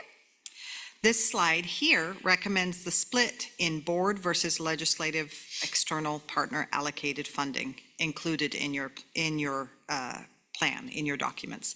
This chart will be adjusted and included at the top of the grant fund spending plan each quarter. So that document does show up at the first few pages, I think right around page 9, but it could move whatever Nicole wants. But it generally is included at the front part of your board book. And so we will include these charts always at the top so you can see how those get adjusted. For the board allocated funds, so for this version, just a bit over 83%, you make decisions about how the funds available are distributed among the grant programs. The board may approve the actual project awards or delegate to the executive director that responsibility. For the legislative external partner funding, so a little under 17%, the board doesn't make decisions about the amounts allocated in the grant program, but the board may approve the actual project award or, again, delegate to the executive director that responsibility. All right, and then this pie chart is specific to the top section, the board allocated funds total. And you can see how those funds are distributed. That 131 million is distributed over the grant programs. That 83% we talked about. This chart will also be adjusted, again, included at the top of that spending plan each time. You heard an overview of these pie chart pieces and the programs included within each pie piece at the April board meeting. You'll notice there's an asterisk next to FIPS, the Focused Investment Partnerships, and that asterisk or star is there because that program may include a variety of grant types, so restoration, engagement, technical assistance, acquisition, etc. This piece of the pie is only for the existing board-approved FIPS. The next cohort of FIPS will be selected late in the 25-27 biennium and won't be incorporated into this biennium's spending plan will be in the 27-29. But we wanted to make sure that we reflect that those focused investment partnerships could be any of those grant types. All right, and then this is a kind of busy slide with a long list, so we'll just go through a little bit. We did have, since we shared information with you in April, we've had some late-breaking changes to the draft spending plan. In attachment B, you can see all of those listed. And then Stephanie has a couple of points in here too. So the majority of the significant changes since April are in legislative or partner allocated programs. There is one significant board allocated program where there's been a change since April, and that is that we removed the organizational collaboration line items from the spending plan. So we had heard interest in this program in the April board meeting, and we also acknowledged and shared the challenges with staffing that program. Following the April board meeting, we also heard interest in several partners in moving forward with rulemaking related to district and council capacity grants. And so our proposal, our recommendation is to move forward with the engagement and rulemaking around council and capacity grants, council capacity and district capacity grants. And so there's a robust engagement piece as a part of that work. So we would begin that work and come back to the board and ask permission to conduct rulemaking at a later date. So that was our recommendation, was to prioritize that rulemaking, not feeling that we had the bandwidth to run both the organizational collaboration and the council and district capacity rulemaking at the same time. All right, so some additional changes that you'll see if you had them side by side, what we shared in April compared to today. We've been working on a new cooperative agreement opportunity with BLM for the Good Neighbor Authority funding for watershed restoration, which has been added to the plan. While we had hoped to incorporate the new funding to our existing BLM Good Neighbor Authority agreement, the board approved last biennium, and we actually had in our spending plan, a new agreement was required. So we've included an amount of up to $5 million in this first round, and that may change as we continue to work with BLM. So we've put in an amount of $5 million in that lower section, the legislative or external partner funding. We talked a little bit earlier today about OAHP in our budget bill in the legislatively adopted budget. We were fortunate to have some one-time funding for OAHP grant funds, and so that has been added into that lower section of the spending plan. And then due to the program change bill and that reduction or that transfer out of $3 million from our flexible incentive account that supports the water acquisition, we reduced the grant funding in that line item to $5 million. Previously, it was in there as an $8 million line item. We talked also about the reduction in the transfer from Oregon Department of Forestry and for the Forest Health Collaborative. That $500,000 was reduced from our budget, but we did have some residual funding that was not committed, and then forestry had some additional funding. So we have been able to piece together a $350,000 line item for that, so that's in there now. And then there is still some uncertainty around some other programs that we had in April. And those are line items for our Pacific States Marine Fishery Commission. Any new funding for that is undetermined at this time. For NRCS and PCSRF as well, there are a few things that were just undetermined at this time, so we've just left them off for now. It doesn't mean they're gone. As soon as we have some more certainty, rather than leaving a zero line item, we just took them off. We'll add them back in, and that gives me something to do so that you see that spending plan every quarter. Hold on a second. I have a question on that last screen. Yes. So the NRCS, would CREP be included in that one? The CREP TA is actually up above, and we've said that we would fund that program at 1.6 million, and whatever is not it doesn't come from NRCS would be lottery funding. So we didn't know what that breakout was. Anyway, that's above in the board allocated. If we get some CREP TA funding, that'll help relieve some lottery funding. Okay. The ones that we were referring to was the farm bill Okay, that we had down in the April version. thank you. Do you want questions, or can we ask questions as we're going, or what's the process? This is your item, isn't it? Yeah, it's mine. Oh. What does staff prefer? I'm happy to answer Yeah, happy to questions answer now. questions, sure. Okay. Maybe we can circle back to Mark's question after Russ then. Yeah. I mean, it's up to you. Yeah, Mark's had a question for a while, so like from a previous agenda item, so I'd really like Okay. Mark to ask his question now, and then we'll go to Russ. It's back to what you were talking about, Stephanie, about the federal funding, and I'm trying to understand what's going on. You mentioned the PSMC has been removed, NRCS has been removed, BLM added 5 million, Forest Collaboratives down 350,000. But if I look at the 23-25 biennial budget, the federal funds were 56,787,000 in the legislative approved budget. And This morning. yeah, I'm talking about this morning and trying to capture what I'm confused about. So again, 23-25 federal funds, 56,787. 25-27, it's gone up to 61,591,000.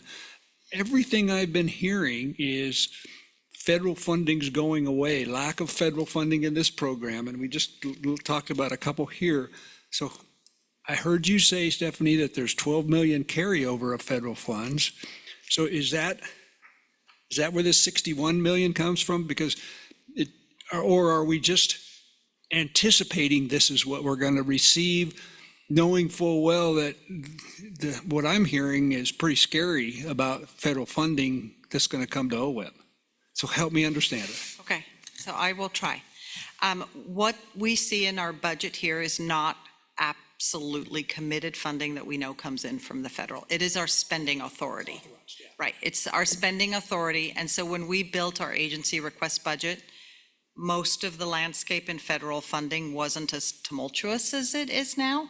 We maintained that same level of funding, just I think being positive and in the hopes that we will receive we will receive sort of that cadence of funding and then also be able to continue having that spending limitation. So they really are sort of apples and oranges. Does that help? It does.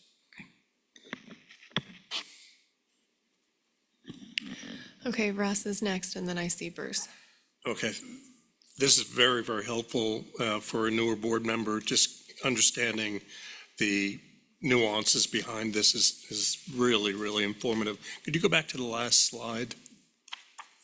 So I'm a great proponent of the Forest Collaborative programs, and you mentioned that there were residual funds that were allocated for the Forest Collaborative program. Where do residual funds come from? So ODF transferred in, previous to this new biennium, 500,000 each biennium to OWEB. So we had those funds, we held those funds and had grant offerings. All but about 120,000 were committed, those funds. So that's our residual funds. So we have those in our accounts. Okay, so follow-on question. I think it's really prudent to have, I like your idea of having a recommended holdback of 9.2% and of the 13.3%, 3 million, excuse me.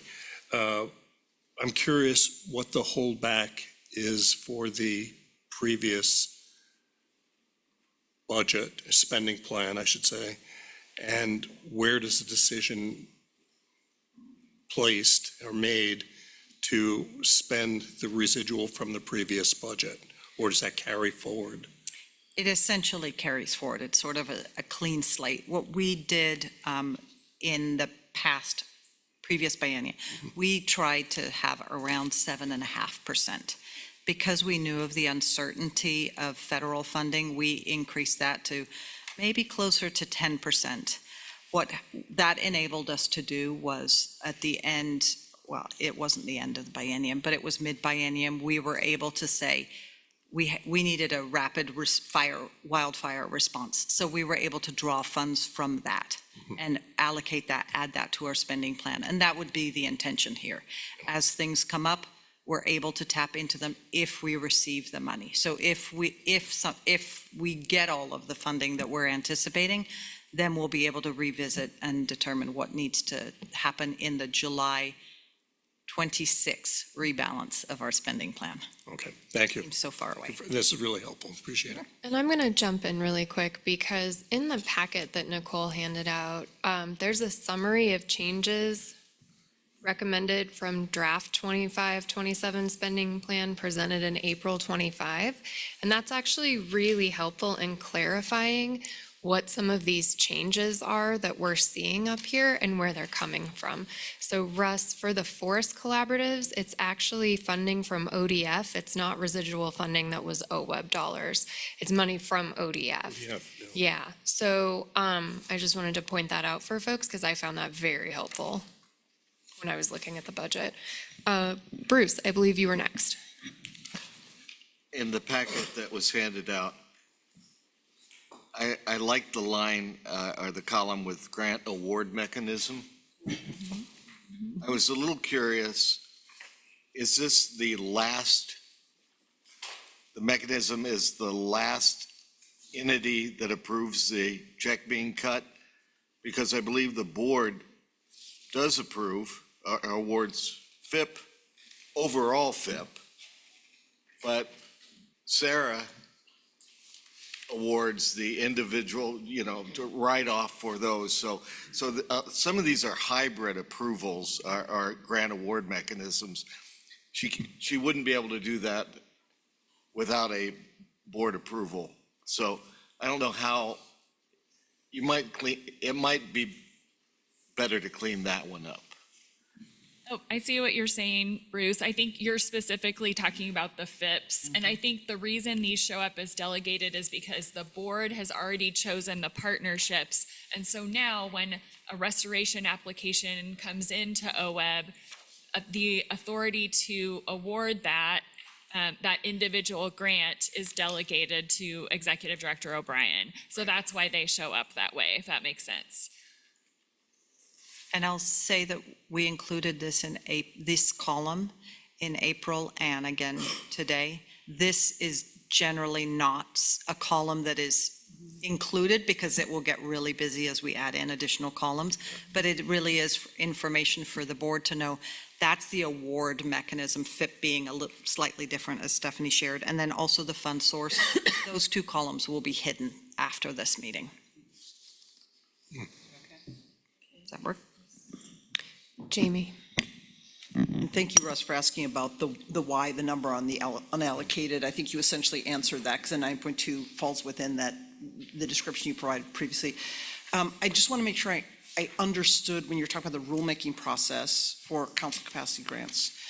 Does that essentially mean that through that process, potentially, through that process, could that include components of the frozen organizational collaboration grants? So the organizational components, could they conceptually be included in that, in the council capacity grants, so the rulemaking potentially expand the scope?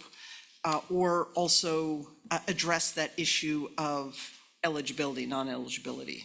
The potential for it to incorporate that. Yep, I think definitely the question of eligibility could be addressed in the rulemaking. I would also say councils could choose to use some of the capacity dollars to explore something like shared services with another council. So Perfect, thank you.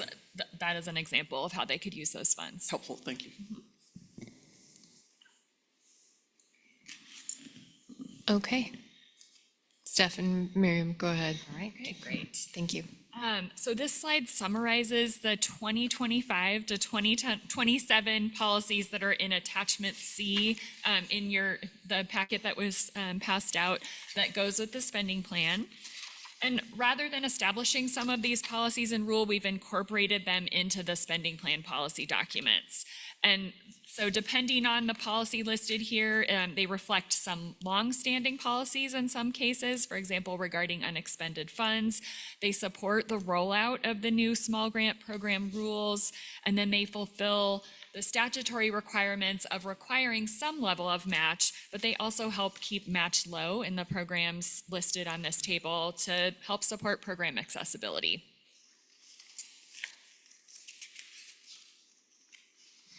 This slide summarizes the delegation of authority recommendations, and those are in attachment D in your packets for this agenda item.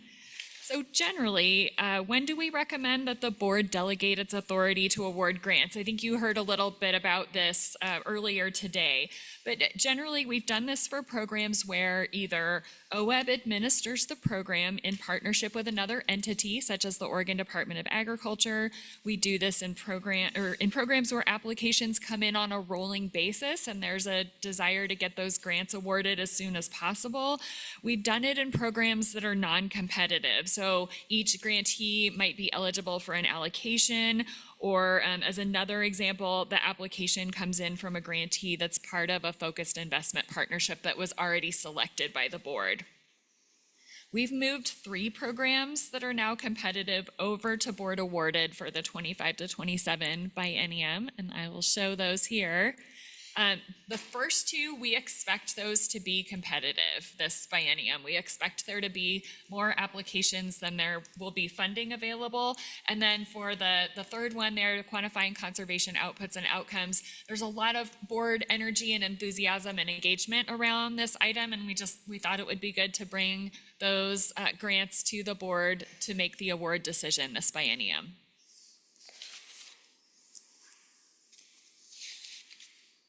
So next steps, as you saw on the slide about partner allocated programs where there's still uncertainty, we'll keep you updated as we have more information, and we may recommend accepting additional funds as we learn more and as they become available to us. We'll come back to the board in July 2026 with a recommended spending plan rebalance. And this has been a standard practice for many biennia. And as Miriam said, the spending plan's generally included in the introductory or agenda section of each board book, other than this initial presentation to start off the biennium, and that just makes it easier for everyone to find.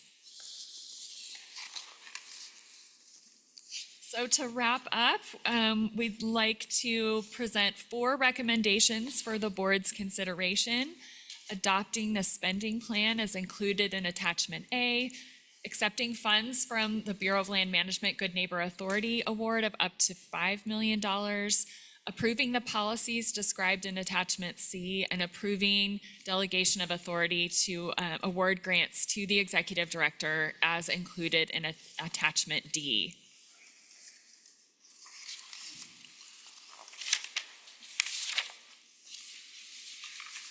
And that concludes our presentation. Thank you, Stephanie and Miriam. Not seeing any immediate questions. I'll let folks simmer for a minute. And I actually have a question about the forest collaboratives. I feel like I'm missing something here. But for a minute, I was like, oh, we have FIP forest collaboratives. And then I was like, no, this isn't part of the FIP. This is completely separate. And now this is going to be a board award. So is there an existing program that I have forgotten about? And I will own that right now to the board. Or is this a new program that we're standing up? I know it's ODF dollars that are being passed through to us. So could you explain that a little bit to me? Because I'm not tracking. Yeah, for the record, Eric Karstein, Senior Policy Coordinator. Kelly, this is an existing program. Okay. It's one that ODF has provided funding to OWEB. In the past, it's been $500,000 per biennium.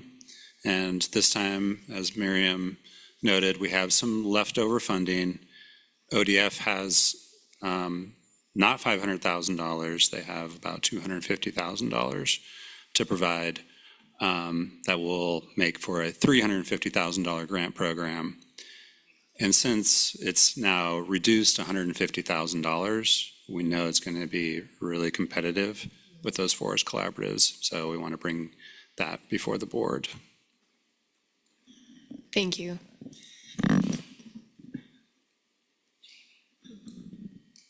Jamie. I have a question about the weeds grants. In part, others have flagged for me that this is an opportunity for fuel mitigation to help mitigate or prevent wildfire threats. I'll also, Kelly, to your comment about the Alameda fire, it actually went up the Bear Creek and was actually due to a lot of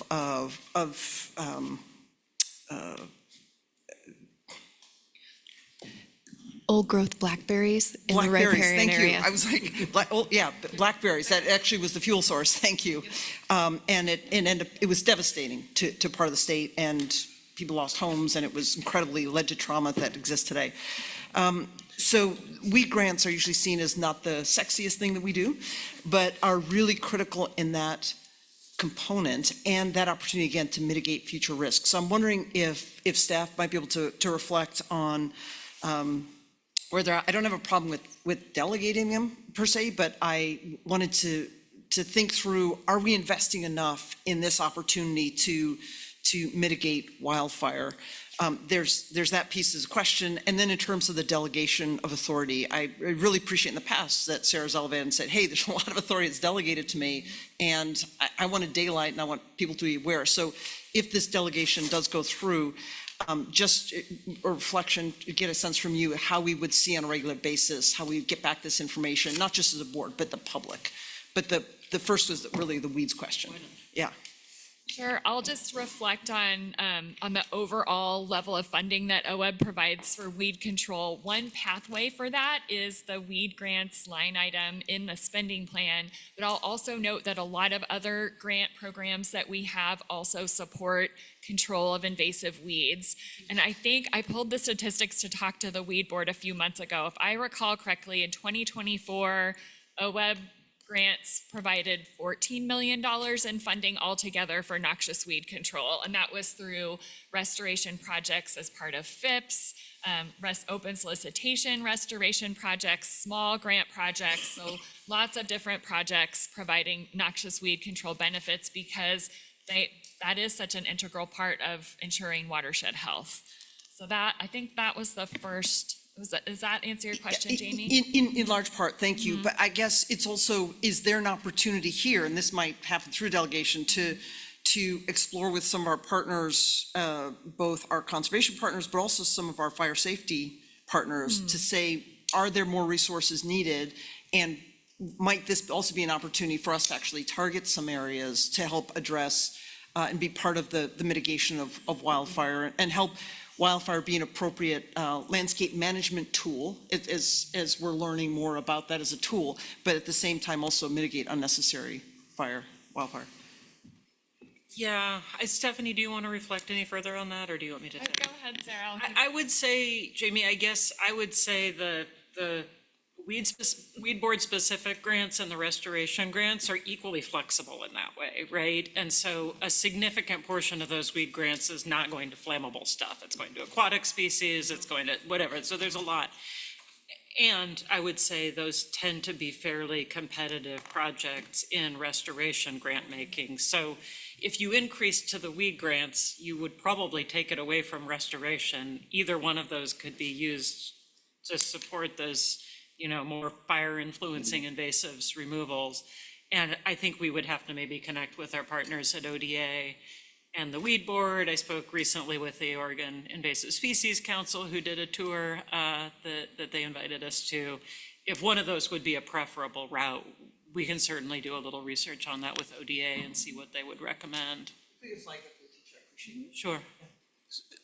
Yes. We got to come back to Jamie's second question too when we're done with this one. Question about that, Bruce? About that, Sarah, I understood that the weed grants, that we were basically a check writing mechanism for the weed board. Do we do a lot more than that? I don't believe so. Stephanie, do you have an answer to that one? And let's see, Eric, do you want to come in? Look at that. Yeah, we the Noxious Weed Board makes the grant award decisions, but we do have, we review project completion reports and so forth. So we do have an oversight role as the administrator of the funds. See, you didn't need me after all. It's good to have a friend there. Eric Williams, Restoration Grants Manager at OWEB. They do an awful lot of due diligence through ODA staff and the Weed Board on the applications that come in, and it is a competitive process. They give us the detailed evaluations for all the applications that come in, and that we can see on that written record what went into evaluating and recommending projects, and then it's up to our director to finally sign the grant awards. And yes, Stephanie's right. We also see the project completion reports, which I think, the most informative piece of those is you see the before and after photos of areas that they've treated. And a lot of the emphasis based on the priorities of the local weed management authorities is on early detection and rapid response. So that invasive weeds don't spread more rapidly. And of course, that's often an uphill battle, but that's where a lot of the emphasis lies. And Stephanie was correct that the restoration grants that we make are often the ones that are really addressing things like Himalayan blackberry. And in fact, there were stretches of Bear Creek that were funded through OWEB that had blackberries removed that did not burn as hot. And you could see the effects on the ground after that fire. My question, and I appreciate that clarification on who, but my thought is, can we make that piece of the pie bigger and help to identify a priority as fire mitigation? So Is that an option? you can make the weed grants portion of the pie bigger. However, I don't think that we would be the ones to determine whether that would go to fire impacting species necessarily. Thank you. Is that right, guys? Yep. Yeah. And Jamie, the second part of your question about delegation, I want to make sure we're clear. We're not asking for any new delegation of authority to me. We're actually shifting 3 programs back to the board for decision. So when I joined, I think that we were just sharing the information that I shared during the director's report today. We were just sharing with co-chairs. So we've started bringing that into the director's report. It's a lot of information on one slide. So if there's a better way to share that with you guys, our goal is to daylight it. And we're happy to alter the approach. It's a high volume of not very decisive things, to tell you the truth. So if there's a better way to share that with you, then please just tell us, and we're happy to bring it in another form. I was confirming and appreciating that. Yeah, okay, well, thanks for the appreciation. I just wanted to make sure it was clear we weren't asking for any new delegation. Okay.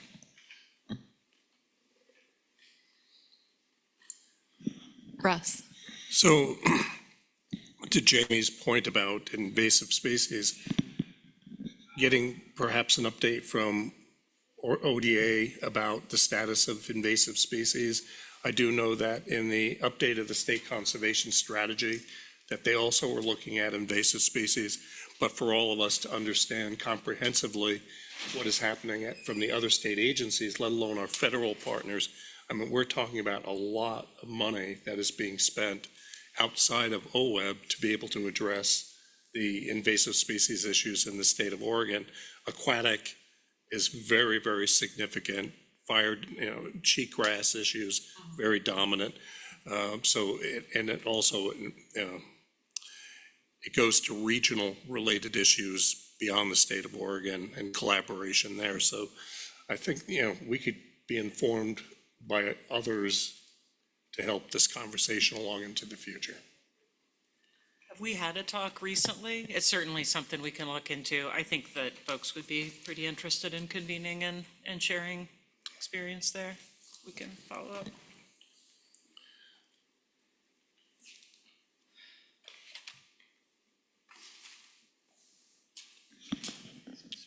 Other questions? No other questions. 4 motions to make. Well, you showed 4 motions on that screen, and I see 2 in our board packet. I think Nicole combined them for the purposes I of see. voting. Yeah, Okay, for motions, okay. yes. Thank you. Okay, would anyone, I'm looking for a motion. Lindsay? Thank you. For the record, Lindsay McCleary, I move the board approve receipt of up to 5 million in funds from the Bureau of Land Management in the legislative/other partner allocated section of the spending plan. A second. Okay, Barbara seconds. Any discussion? Okay, all those in favor say yes. Yes. Any opposed? Any abstentions? Okay, motion passes. All right, I'm looking for another proposed motion for the spending plan. Anyway, Jamie, just because I made eye contact with you and it looked like you were ready.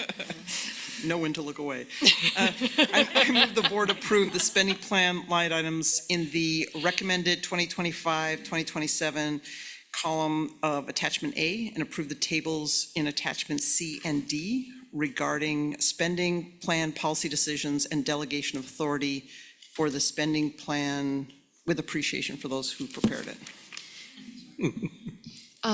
Okay, Mark seconds. Any discussion? Okay, all those in favor signify by saying yes. Yes. Yes. Any opposed? Any abstentions? All right, motion passes. Thank you so much. Thank you, staff. I know that was a lot. Thank you. Okay. Guess what? We get a break before dinner. So dinner is at 6 p.m. and it's across the hall. Thank you. I saw you and I saw Nicole's hand. It's going to be across the hall, and we're going to have Eric Quemps from the Umatilla Tribes Natural Resources Department. He's going to be giving his first foods presentation, which if you have not seen it, it is amazing. I love it. You will be so inspired afterwards, and you're going to have so many aha moments while he's talking. It's great. So we are on break until 6 p.m. sharp. So I will adjourn the meeting. Thank you.